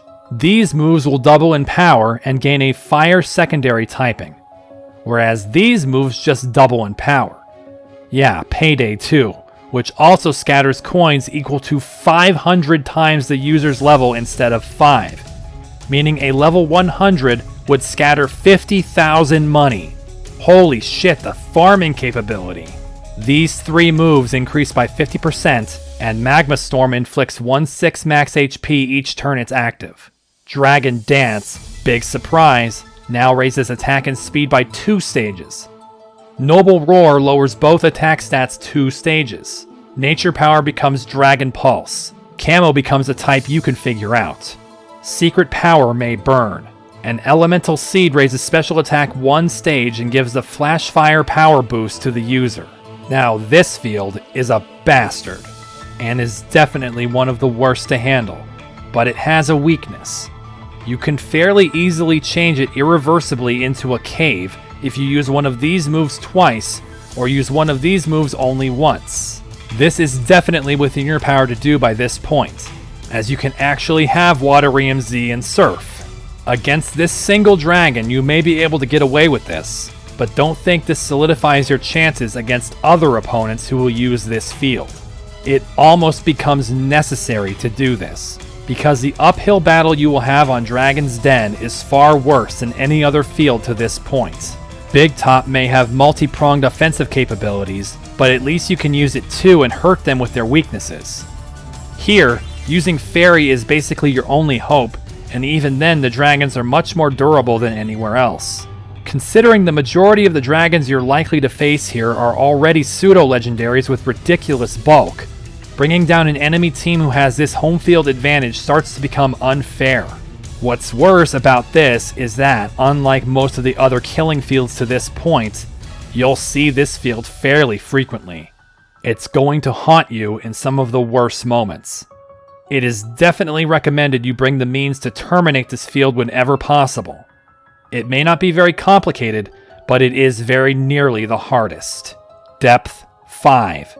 Difficulty 10. Now, you must engage Zekrom in combat.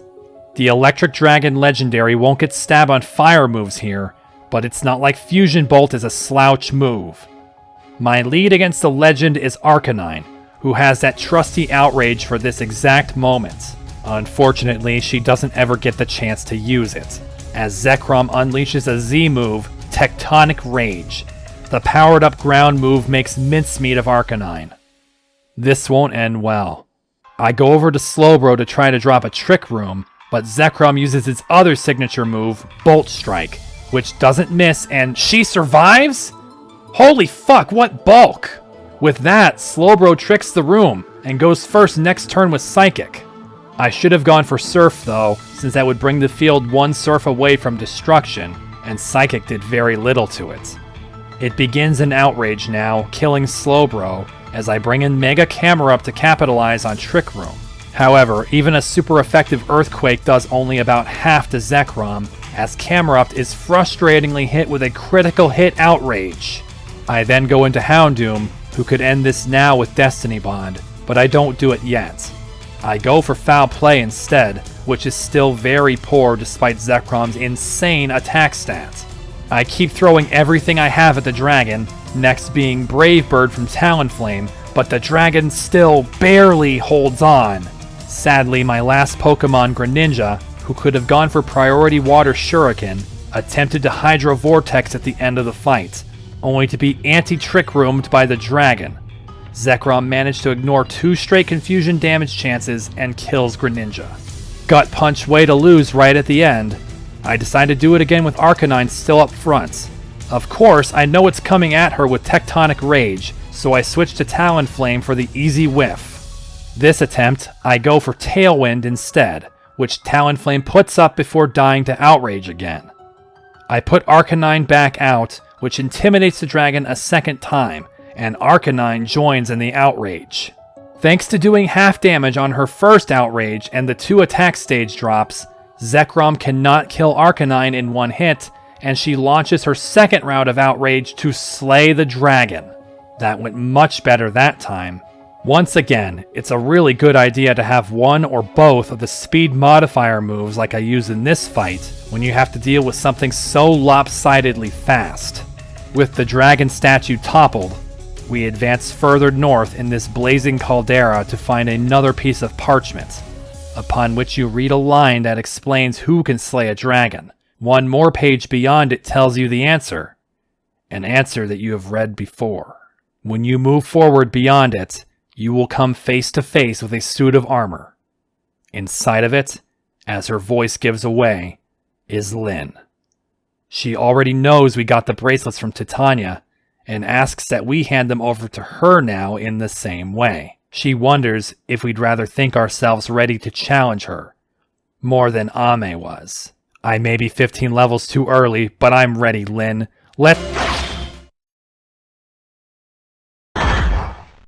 The one to whom its back is turned.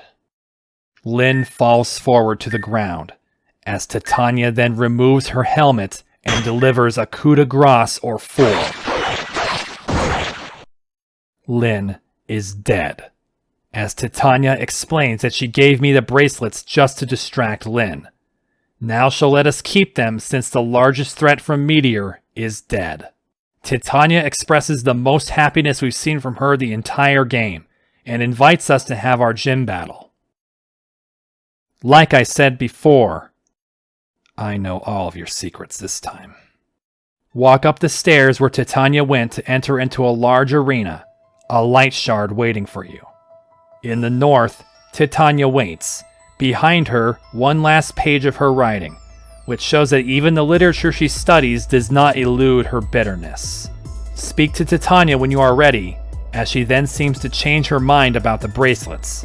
Now, she says her badge and those bracelets will be at stake in this fight, and makes it clear she does not respect our strength.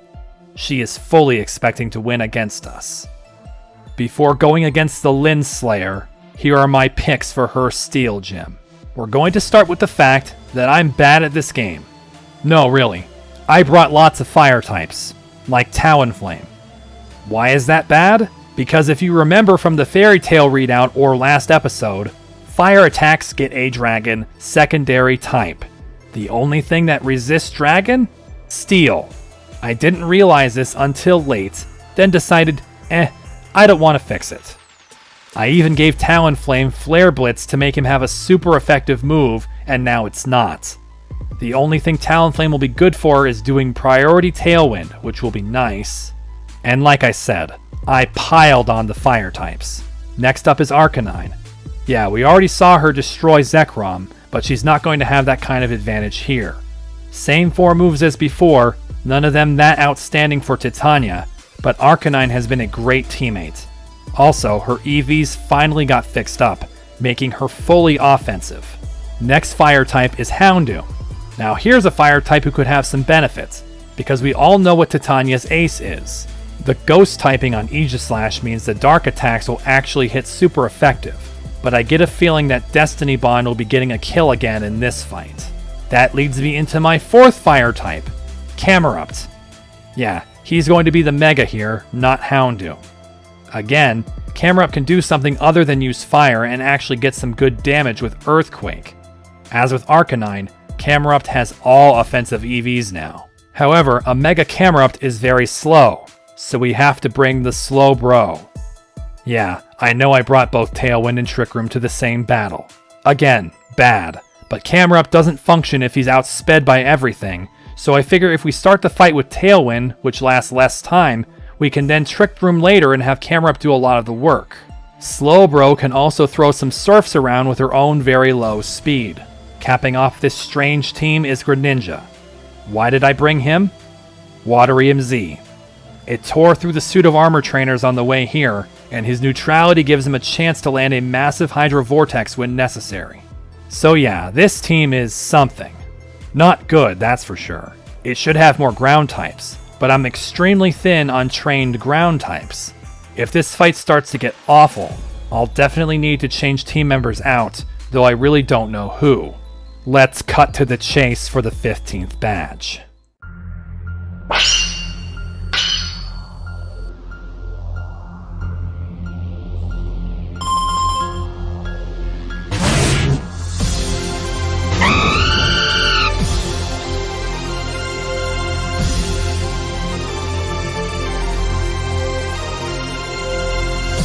Oh, that's not good. First out from Titania is a Alolan Sandslash, and it is hailing here by design. Talonflame is here, and though Sandslash is still weak to fire, it's only singly weak. The first thing I do is put up Tailwind to balance out its Slush Rush. The first thing it does is use Aurora Veil. Fuck that.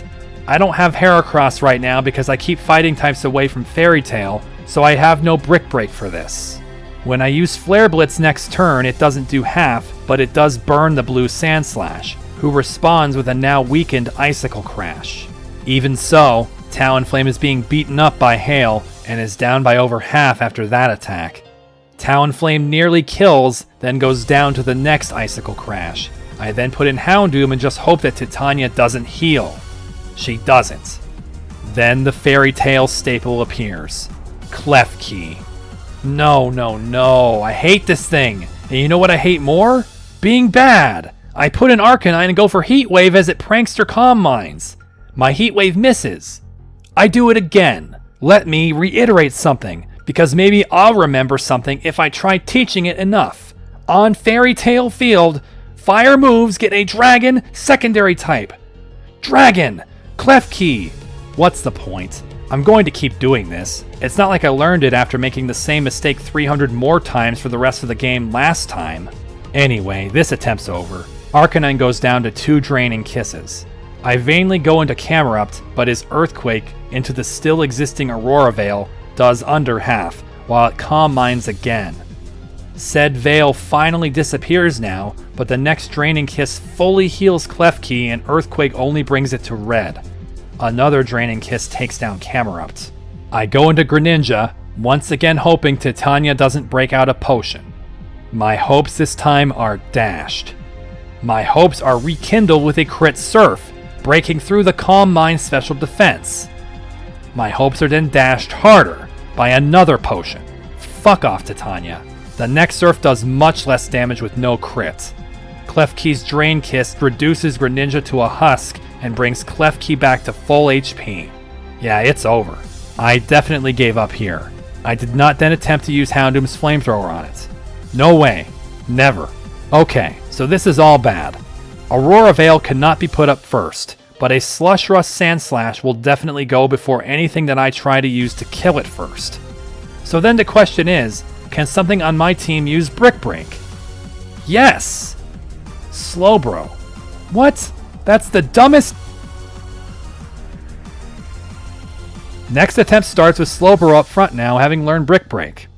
And guess what? It works pretty well. I know that the first turn, Sandslash will use Aurora Veil. Well, perfect. I'll use Trick Room unimpeded. Next turn, Slowbro goes first and hits Brick Break for actually quad damage and takes away the Veil, though still doing under half to Sandslash. It responds with Earthquake, which does a similar amount of damage to Slowbro. 2 more Brick Breaks and Sandslash goes down. This leads Titania to bring out Klefki again. Slowbro can retreat for Regenerator, and in can go my slowest Pokemon, Mega Camerupt. Still, Camerupt's Earthquake can't kill Klefki, who drains back a bit of its health before dying to the second Earthquake. Though that was good, Camerupt isn't super healthy anymore. That's where good comes to an end. Titania is about to send in Aegislash. Already? I'm not happy about this, but I leave in Camerupt because it starts in defensive stance, meaning it can't King Shield on the first turn. This means Camerupt will surely go first for a good hit. Oh, but how wrong I was. Yes, it can't use King Shield. No, Camerupt will do no damage, because it also had a Magical Seed, which pops to give it a free King Shield anyway. I hate this field. By the way, Aegislash continues the tradition. Its level is way beyond our level cap. Titania apparently trained it a full 10 levels since the water treatment plant, bringing it to level 90. With nothing to do, I used the least used move in Camerupt's set, Curse, to give him less speed and more attack and defense. That sounds really amazing right about now. Then Aegislash uses Sacred Sword and kills him. I have not missed you, you fucker.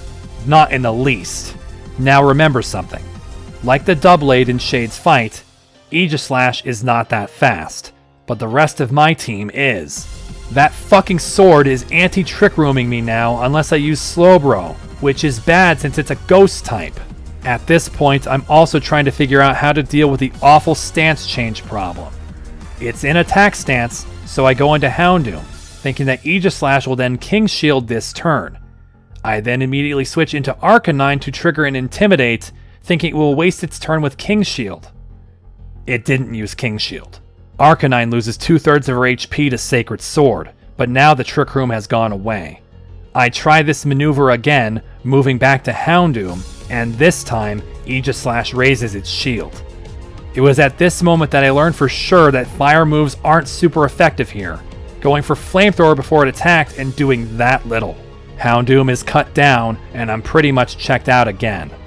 I throw whatever chance I had even harder out the window by going back to Slowbro to Trick Room, barely surviving a Shadow Sneak. Why would I do that here? Only Slowbro is slower than it. I thought it would just Shadow Sneak me again before I could attack with her anyway, but instead it King Shields and Hail puts my Slowbro down. Arcanine comes back to die, and Greninja is out next.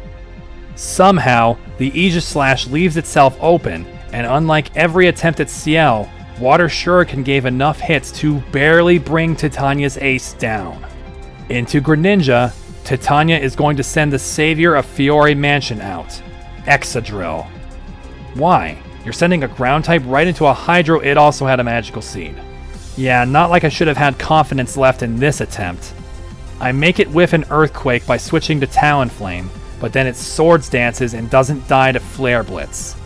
Smart Strike takes down Talonflame, but with a gasping breath, I finish off the ground type with Water Shuriken. Then Titania snuffs this flickering attempt with Empoleon.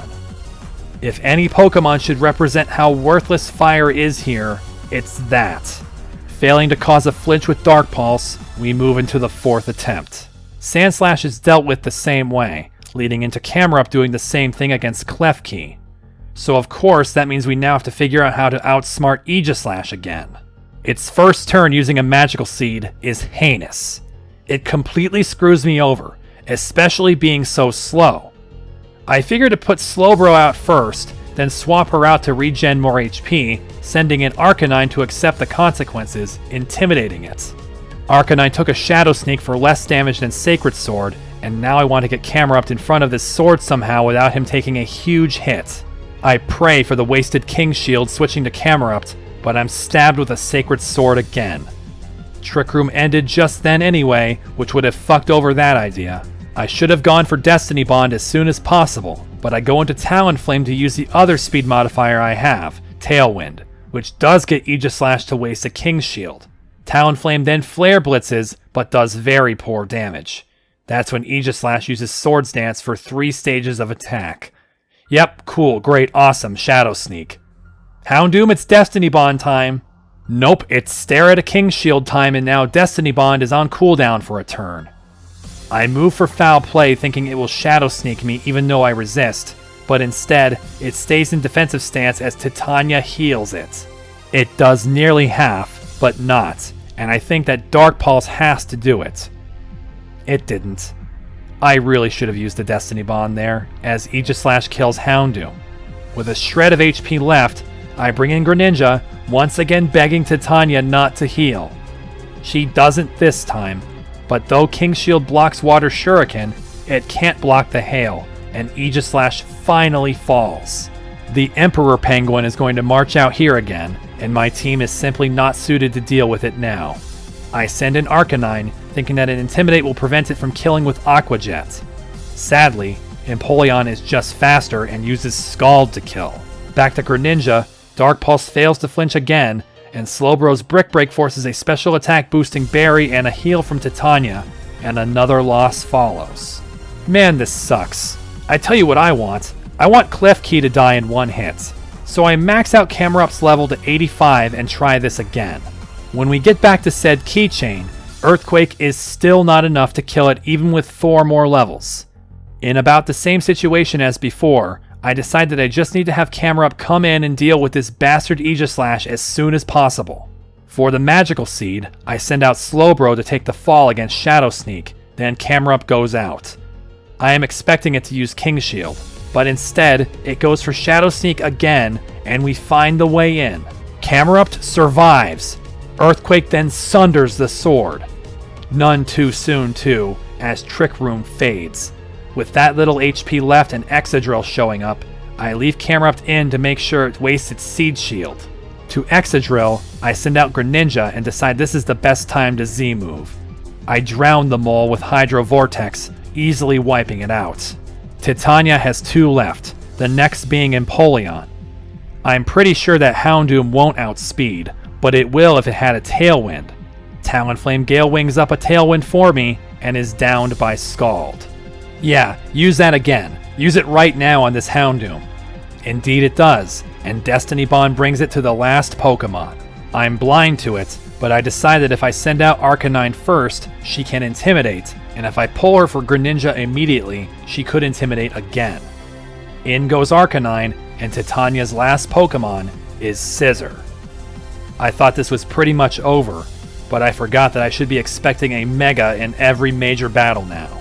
Shit, that's right. But maybe as long as Heatwave lands, we can steal this win.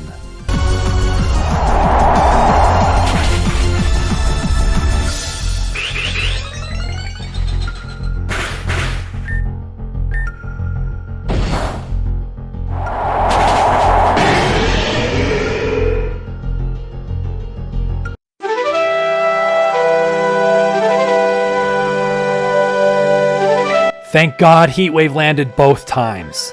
The Swords Dance made my stomach drop, and I thought Bullet Punch would end me. If Heatwave didn't land both times, I had no idea if Greninja could have done it with Water Shuriken. What a terrible fight, from my end. I absolutely scuffed this one with my preparation, but taking care of Titania's first 2 without losing a Pokemon gave me enough wiggle room to let me win, even though I didn't deserve it. If we look at what my preparation was last time, you'll see that it was barely different. Dusclops was getting tired by this point, as all he'd do was set up Trick Room and maybe curse one Pokemon. Heracross was better as fighting moves don't get nerfed here, and other than Aegislash and Scizor, she could hit weaknesses very well. But the name of the screenshot tells the story again. Camerupt survives a Sacred Sword into Aegislash attack form kill. Yeah, sounds about right. Here's the bottom line with this fight. Fuck Aegislash. For defeating Titania, the still cold leader gives us the Alloy Badge, bumping our level cap up 5 further levels to 90. Then she also awards us a TM as always. The TM for Flash Cannon.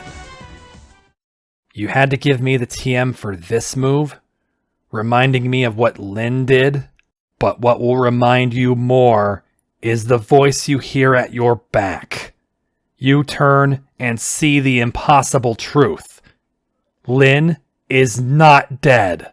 Titania is incredulous about this after rending her body minutes earlier, as Lyn condescends to Titania about trying to stand up to her, but she cares not to exact revenge. Instead, she says everything is as it should be. All I need to do is leave with the sapphire bracelets. At this, the traitor tables are turned, as Titania now suspects that I'm working with Lyn. Lyn pushes this idea more, as Titania tries to shake it off now as a lie, and threatens to kill Lyn if she tries to harm Amaria. Lyn simply says that all Titania has to do is follow the rules. Break them, and Titania may still be the reason Amaria dies. Finally, the wretched woman leaves from whence she came.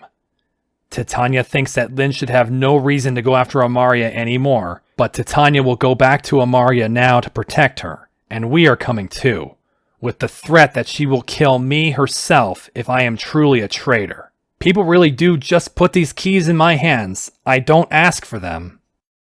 Oh, did you think that the video is over? Well, once again, something unorthodox is going to happen here, but this time it's the game's doing, not mine. The release of episode 17 of Pokemon Reborn did not end after only one gym fight, like every episode before it. Instead, we are expected to head back to Fiore Mansion right now. For the only time in this game, you'll get 2 badges this episode. Of course, this piled an extra 25% onto this script, so that's why the video is massive again. So let's continue on. Here's something I should have mentioned earlier. If you found that you are unable to defeat Titania with the team you brought, you can jump down this hole here. Doing so and going left will bring you back to Train Town through Bill's shop. Jumping down this hole here will bring you back to the Gray Tower, somehow. Again, why question anything? If you do go back to the tower now, then you can get this rare candy. When you are back in Train Town, fly away. But we're not going to Fiore Mansion first. We're heading back to the Grand Hall for a couple things. First, we're going to watch the news again, and find that the interview and gym leader rundowns have both changed. Gardevoir's interview is with Heather, the Elite Four member we knew way longer than we knew she had that position. Heather is much more mature and serious than most of Gardevoir's guests, but also speaks with kindness towards the friends that helped her recently, between Kane, me, and Shelley. She goes into more about how the two of them met, and says she will do what she can to make it up to Shelley for putting up with her. As for Arclight, the DJ just got injured and then pulled a double shift, unlucky guy, as he now does the rundown for the next gym leader. If you couldn't guess by now, it's against Amaria, after reminding us of her exploits against Meteor that she herself can't remember anymore. Arclight goes on to highlight her well-known ace, Lapras, named Deliverance because it saved Amaria's life when she was caught in a storm while swimming at sea. It will also utterly steal victories away from Amaria's challengers. Sounds like a ton of fun, so we're heading right there, huh? Not quite. If you remember what I said earlier in the episode, the Reborn restoration projects can only be done one at a time, and each require a new badge to start the next one. With such a new badge in hand, we can pick a new project to fund now. That project, in my playthrough, will be the RailNet reconstruction, because I am goddamn tired of broken trains. As with the incubator, that's another $100,000 out the window. Told you need all the money you can get. The RailNet is now fixed. Just like that. You can see it by going back to the shed in Obsidia that originally let us get down to the RailNet. Now it's become a station, and we can only go through to get on a train that will take us to one of the other stations around the city. There's not a lot to this, it's just for quick travel. But if you thought you could find a way back into the RailNet otherwise, you'd be mistaken. For one, try going back to the Devon building, or the stairs led down to the RailNet. Those stairs are closed up now, which has inadvertently made this Megastone obtainable. Steelixite. You can head to all of the new stops across the city and sometimes talk to new NPCs, most of them having nothing important for us. But if you go into this formerly locked building which became Coral Ward's station, this man will say that he would like to obtain a Probopass to help him at his construction job. If we can get one for him, he'll trade us an egg. Nosepass, like Magneton, evolves by way of magnetic field area. Like Magneton, that can be done in the old power plants. I also must revise my earlier statements. You can get Magnezone, or in our present case, Probopass, by leveling up anywhere in the power plant, not just the back room. While we're near Barrow, let's go into the train station here and talk with this girl, who says she was suspended from Onyx Ward's school. She complains that all they gave her was this policy about recovering from weakness, and just throws said weakness policy at us. Oh, sweet. Go back to Coral Ward by taking the new train, and give the man the Probopass. He is happy we got it, and we traded it away for a... What? Is that random? No, it turns out, this man gives you a Togepi egg and nothing else. Seriously? I guess eventually all of the mystery egg Pokemon have to be obtainable a different way, but this felt annoying to me. Oh well, guess not everything can be exciting. You can check out the rest of the stations around Reborn City, but no more of them have special rewards. However, there's one other entrance you used to go through, the one beneath Opal Ward. But this one has also been fixed up and guarded, to prevent people wandering around on the tracks from now on. Nearby, though, is a new Lost and Found. If you had been doing everything you could throughout the game, then what you'll see here would be the same as me, 2 items. However, if you had missed certain unique items throughout the game that eventually became inaccessible, such as anything in the now fixed Obsidian slums, then they would also appear here. As for these 2 items, they are an iron plate and an assault vest. The best friend to a Pokemon who doesn't know the meaning of setup.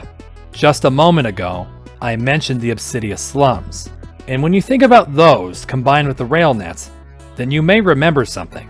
Wasn't there a Megastone in the rail net across a gap we couldn't get to? Yes, there was. How can we reach it now? I know, we can go into this entrance near Tanzan Mountain. Nope, nice try. Instead, you need to have a penchant for talking to every single person in the game over and over after every major event, because the person you need to talk to is this techie in the basement of the Grand Hall. He informs us that even after all of the funding and repairs, one section of the rail net is still not complete because it is overrun with angry Pokemon. When he recognizes us as the future champion according to Adrian, he asks if we would go to that section of the rail net to deal with the Pokemon. As for where that is, he says the door is in the Bixbysian Wasteland, or Ward, as they are now optimistically calling it. Return to Bixbysian and climb up the first building like usual, then jump down to the northwest to this entrance in the wall. That leads you to this door that we found so long ago. Pick up all the hidden items in this room, because after this side quest, you won't be able to get back in here again. Go down the stairs and find the final broken section of RailNet. To your left, you can already see which species of Pokemon are causing trouble. The Aron line. And a whole lot of them. When you step forward, you'll be plunged into another awful and irritating gauntlet.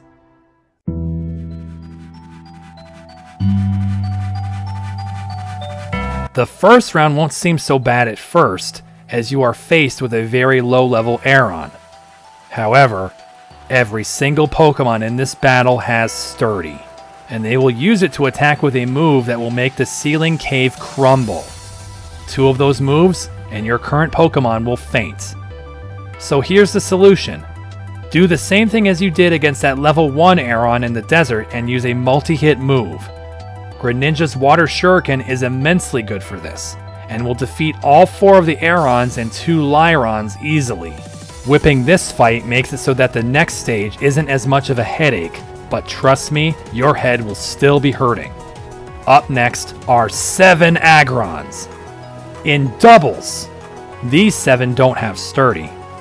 Instead, they have Rockhead, which means that when they make the ceiling collapse, they will take no damage, and they are going to go for that frequently. Water Shuriken still works okay, but it isn't guaranteed to kill, as this first 3 hits shows.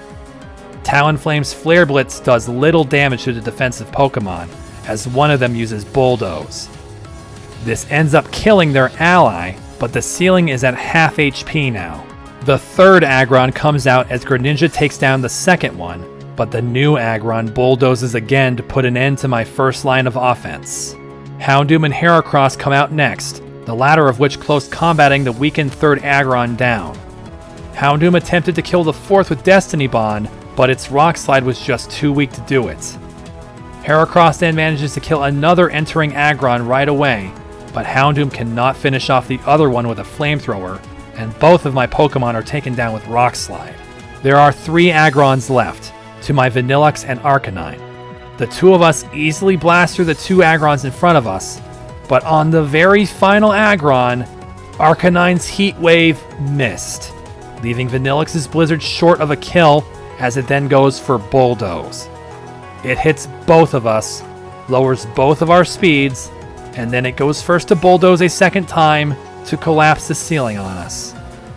What a suck out! Off of 1 Heat Wave miss. I blitz through the younger of the Aron line and get back to the 7 adults. This time around, Heracross joins Greninja on the first wave.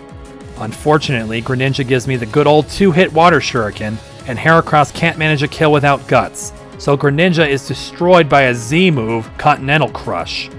Arcanine goes out to help Heracross, blasting down both Aggrons with Heat Wave. With only 1 group attack, Heracross and Arcanine can only take down one more Aggron, while the other misses its Rock Slide against Arcanine. Frustratingly, she misses her Heat Wave against that low health Aggron while the other can't take the heat in fists.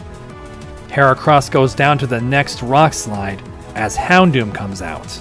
He goes for Destiny Bond again, which was a dumb play, because the only move he gets hit by was Bulldoze while Arcanine scorches both with Heat Wave, killing the weakened one. As such, Arcanine is slower now, but Houndoom managed to shoot a flamethrower at the new Aggron and kill it.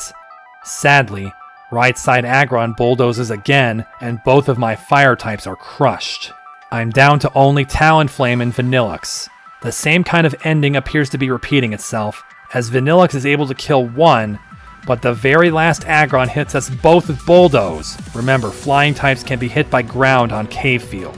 Vanillux won't outspeed anymore, but Talonflame will. But his Flare Blitz has been doing very meager damage. But the Clutch Master shares his energy with him in that moment, as Talonflame pulls out a crit Flare Blitz to win the fight. That had to happen right then. There was no other way. I always hated this fight, but this time I managed to get through it without having to resort to other strategies. The last time I did this, I got my ass kicked until I switched into using a sock with Mold Breaker to blast through the first wave of sturdy Pokemon. After that, I used Sock while he was still alive to splinter a few of the Aggrons, but I remember it was still terrible. When the Rhydons with armor all leave, we can finally get that Megastone we've seen for a long time. Are you surprised? It's Aggronite. Return to the techie that sent us down here, who pays us with another crystal. Firium Z. Thank you. We should be heading for Fiore Mansion very soon, but there's two things left to do. First, just know to go back to the nightclub to pet this Jolteon. 2 evolutions in 1 episode. Well, just hold on for 1 more minute. The other thing to do, like the past several episodes, is to go back to Calcinon City. To the west is both Charlotte and Hardy. Charlotte says that Saphira has gone down to the power stations to guard them from any attempt of meteors to power their Pulse Clawitzer back up. Hardy, meanwhile, once again tells us bad news. It seems that Heather showed up with Shelly, but when Shelly learned that the twins were missing, she ran out of the city immediately to look for them. It turns out Kane went with her too, but it has been some time since they were last seen. Oh no. The pieces are all in place. I can't be thinking about that now. We have a water leader to go face. Now return to Fiore Mansion, and we can bring this episode to a close for real this time. As soon as you enter the still flooded house, you'll see that Julia is kicking back, with a Vaporeon nearby. Pet the 3rd evolution of this episode. In case you're wondering, we are still missing 3. A Sylveon, an Espeon, and a Glaceon. Julia meanwhile tells you that Titania just returned, and her and Amaria are in the back, through the now open gym doors. Julia also gives you a tip for fighting Amaria.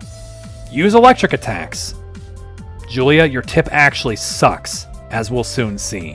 When you head through the door into the water gym, the pedestal greets you again, with Victoria on the line this time. What is her advice for Amaria? Electric attacks! No! Do not rely on electric. Trust me on that. If you think electric is getting you through this battle, you'll be here for a long time. She also says that if we go underwater, then physical moves will lose a lot of their power. She recommends that we could either freeze or poison the water if possible. First thing though, we have to find the gym leader before we can even start using any of these strategies. You'll have to do so by traveling through this watery maze, and if you're not using easy HMs, then I'm very sorry. I know what it was like from my last playthrough. You're going to be juggling a lot of HMs for the next half hour. Dive down now and get to searching.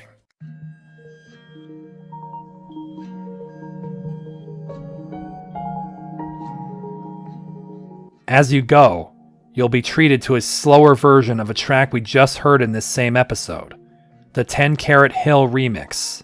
The slower speed perfectly matches the mellow, introspective feeling you get in this place. What you see swimming through these tunnels is literally breathtaking. Far beneath the glass panes, a multicolored reef or mural glows with color. giving you the feeling you've seen this in your dreams.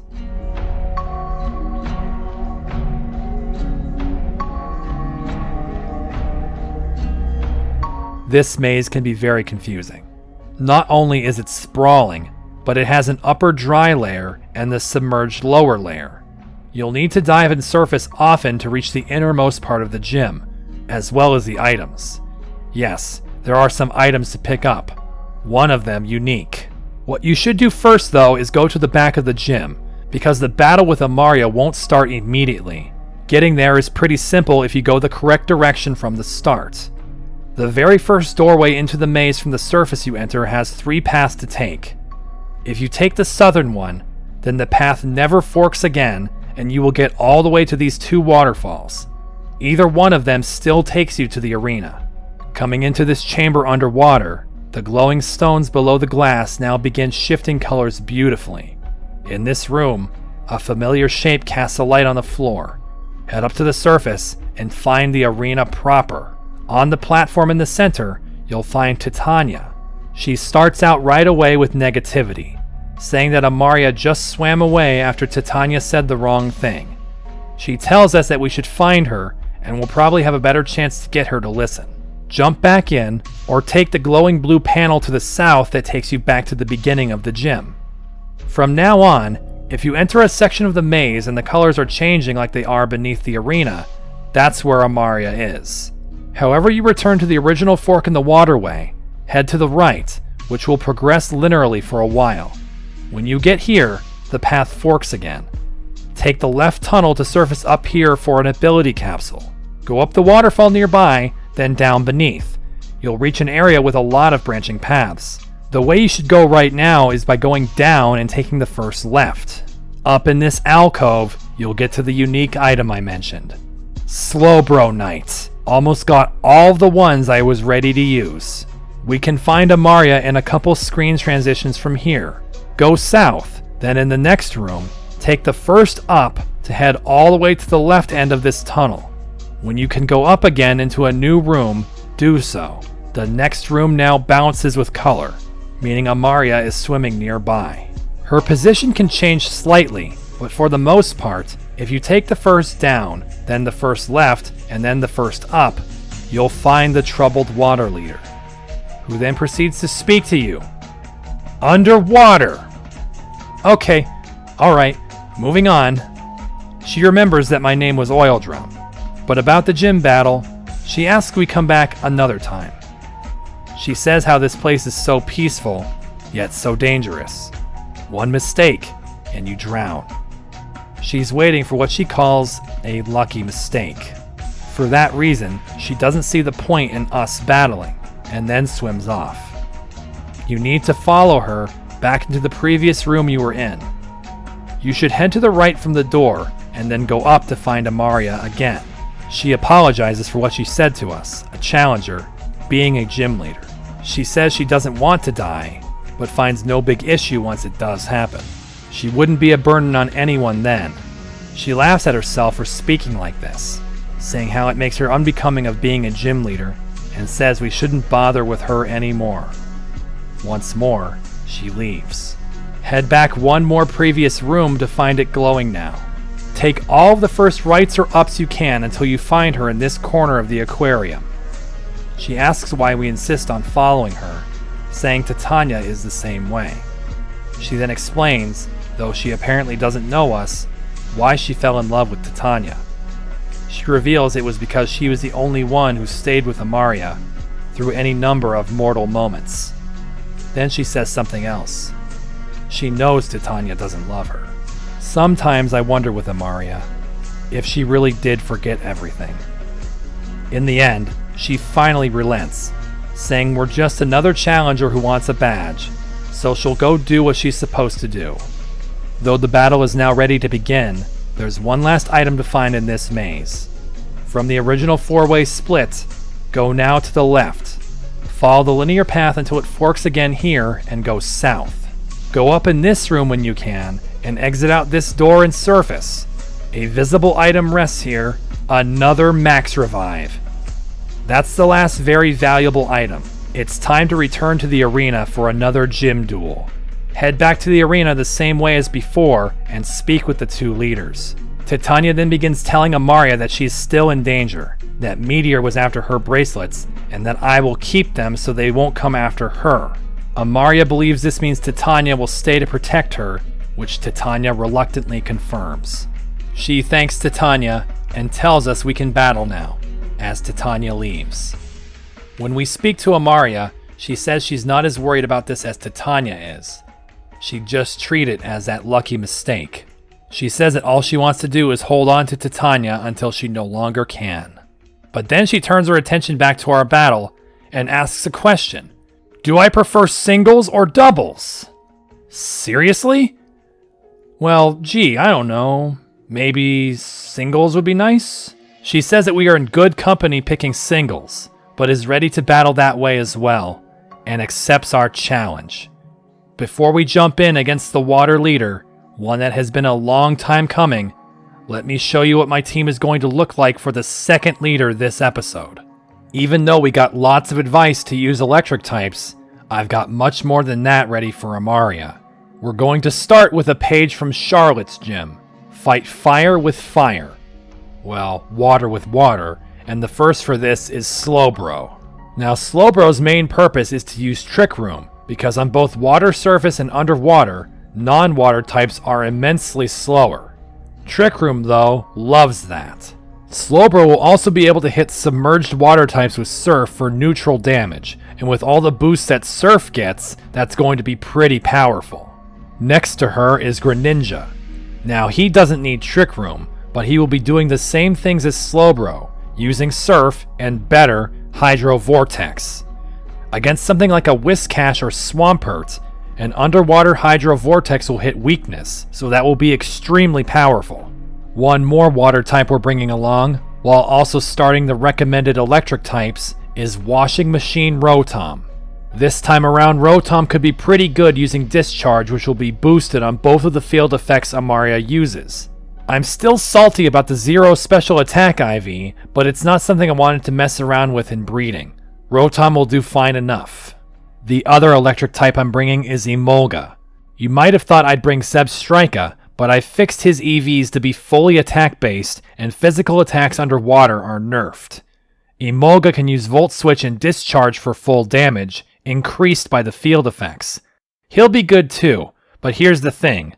Electric is not what is going to do the majority of the work today. Before I explain that statement, my fifth Pokemon is Heracross. This is mostly a pick that has only one real use, using a fighting move against Lapras, Amaria's ace. Heracross with Trick Room, as long as she's above water, will do a decent hit with close combat to that ice typing, helped along with the electric users I have. But all of this pales in comparison to my secret weapon, the ultimate reason for Trick Room, Vanillux. It's time for the Clutch Master's finest hour. With the incredible acquisition of choice specs in this very episode, Vanillux has one single move choice for the entire battle. Freeze Dry. I hope that the game doesn't prove me wrong here, but in my mind, if we get Trick Room up, then Vanillux will dominate this battle. Wait and see. That's the team we have for Amaria. Much more direct utility than what I used against Titania. This is one of the few gym leaders that I feel confident for. Take a deep breath and prepare for Badge 16.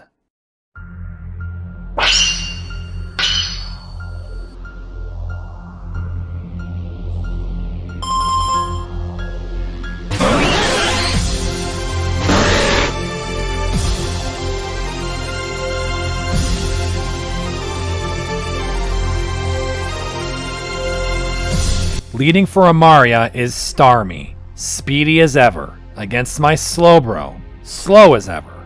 I'm sure it's going to have Thunderbolt, which I'm worried has the potential to kill Slowbro before she can use Trick Room. Instead, Starmie opens with Light Screen, so I get the easy Trick Room. I was first upset about that screen, but then I was treated to an epic coincidence. Slowbro still has Brick Break from Titania. As such, she easily goes first and shatters the light, before Starmie uses that all-too-expected Thunderbolt on her. But I was wrong to worry about Slowbro surviving. She does, and fires back a powered-up Surf to take off most of Starmie's HP.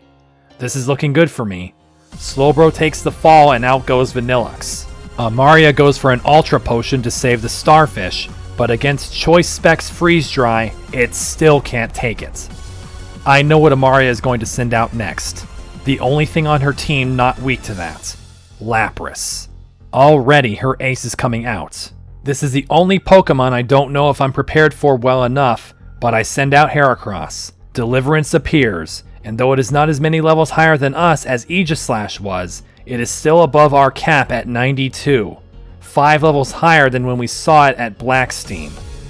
I thought Heracross would be slower, but that's sadly not even near the case, as I would learn. Lapras anti-Trick Rooms me and uses Dive to plunge this battle to the depths, taking out Heracross instantly. Underwater, all of my non-water types become even slower, so I'm hoping that I can make use of Trick Room still.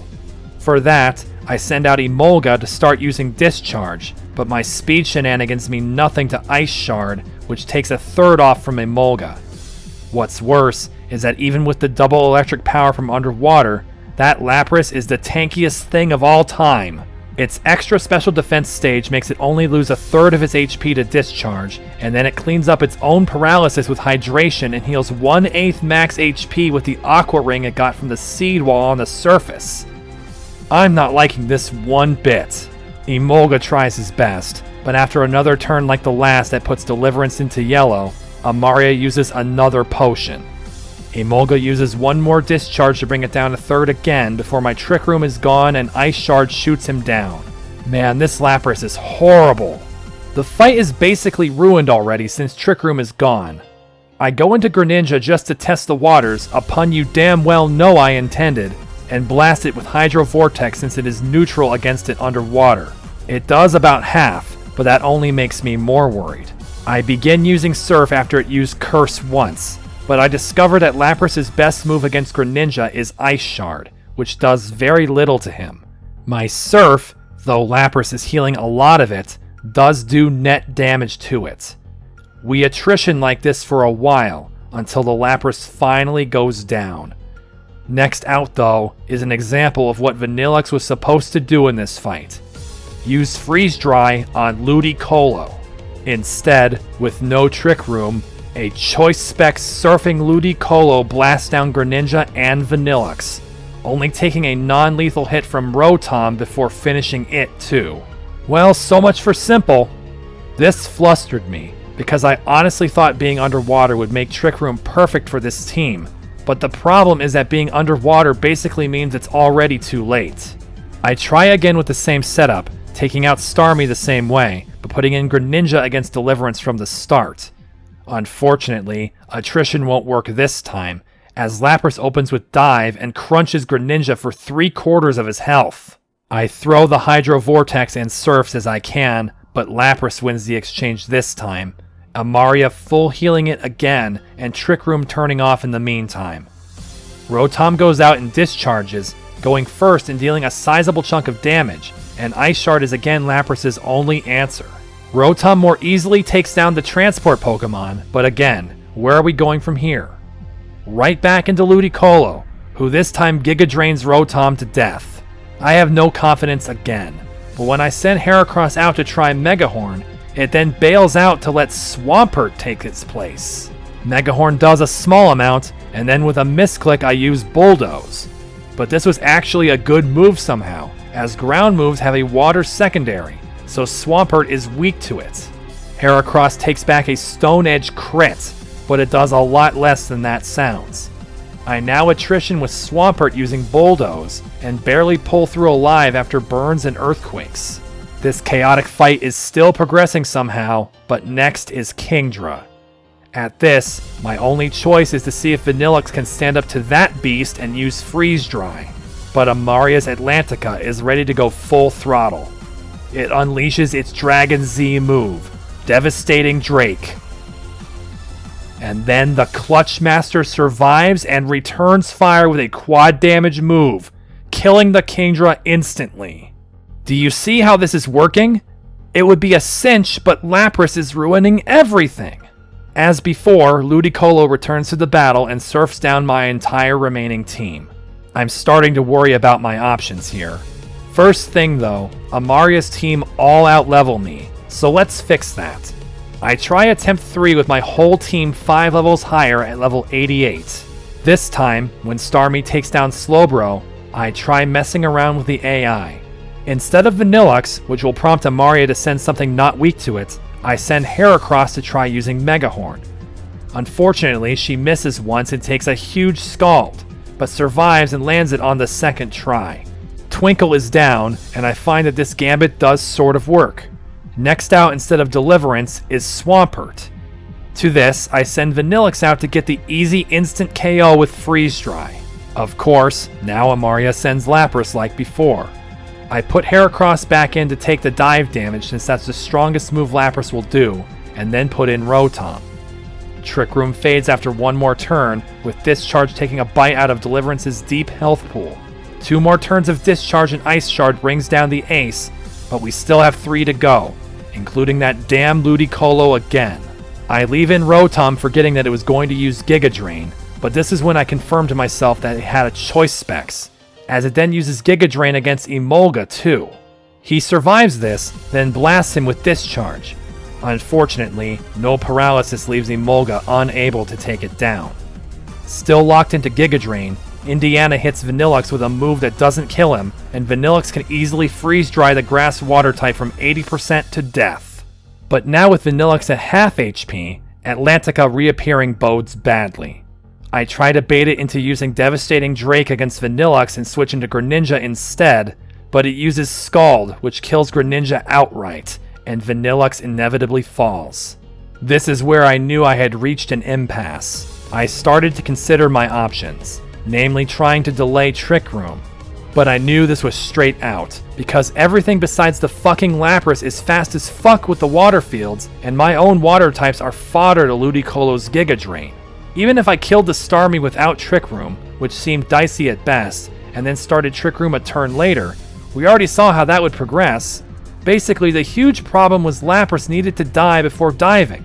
My mistake was thinking that Heracross could do it. She's actually way faster than I realized, which I kind of hate. Looking into speed values, there was not a single way this Heracross would get below the Lapras' speed while still holding a Flame Orb. If Lapras dives, then the fight spirals out of control. Sure, my speed is cut even further, but by then Heracross won't kill due to the physical damage reduction, and Trick Room would tick down too fast, leaving me completely open. Slowbro can't Trick Room a second time. If I wanted to win this, it would come down to finding a way to kill Lapras with something slow before it went underwater.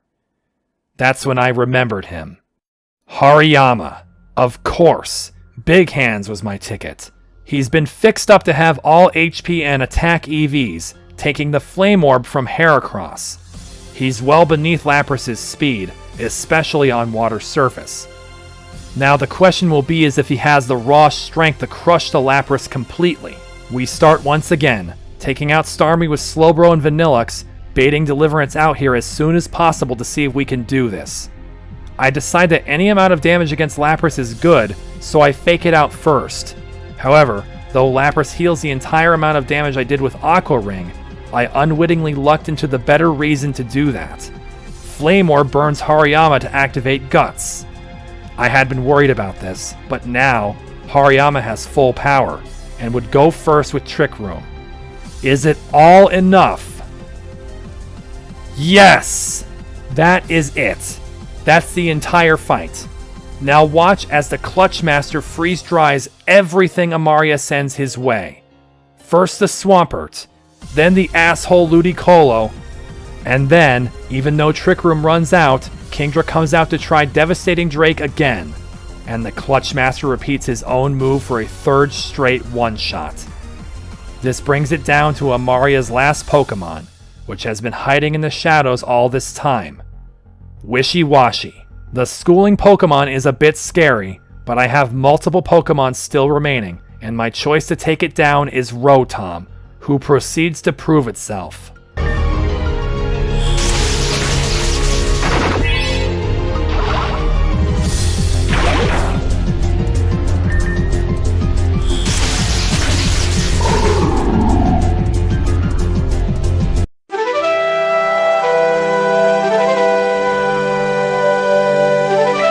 Rotom nearly beat that big fish in one discharge, as it healed back up by half with a Wiki Berry. I was worried when Wishy-Washy dived, but Wash Rotom survived and didn't lose speed to the field change. All it got was even more power for the second discharge to win. That's the way the fight should have gone in the first place. Vanillix mangles Amaria's team, 3 of them double weak to Freeze Dry. That single move makes this fight go from outrageously horrible to pretty much free. All I couldn't figure out at first was that damn ace of hers. But had I thought of Hariyama over Heracross, it would have been a first try victory in all likelihood. Now let's take a look at my previous team, and here's something strange. I had thought for sure that I had used Vanillix last time the same way. That's apparently not true. I'm shocked that this is the case, to be honest. Instead, I was still using Trick Room with no water types, with what was probably a Mega Mawile to beat Kingdra. But it seems that my big trick last time was Cacturn, who definitely had Water Absorb. I also know that Luxray blasted down Lapras in one hit in my last file. Seems as though this team was much more about countering individual team members rather than sweeping half of her team with one Pokemon. With the defeat of the rank 3 gym leader, she confers to us the Torrent Badge. Having received a badge already in this episode, it shouldn't surprise you that this does not increase our level cap.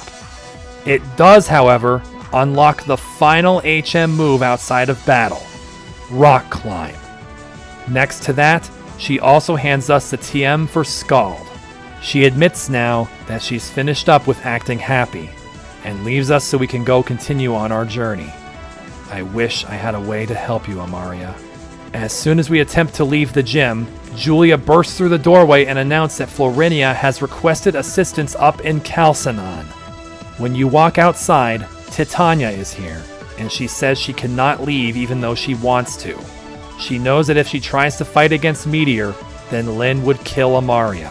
Instead, despite every fiber in her being hating to admit it, she tells us to go to Calcinon, stop Lynn, and set her free. And so that is what we must do. But now the questions must be answered. What is happening in Calcinon? Why have all of our friends been vanishing?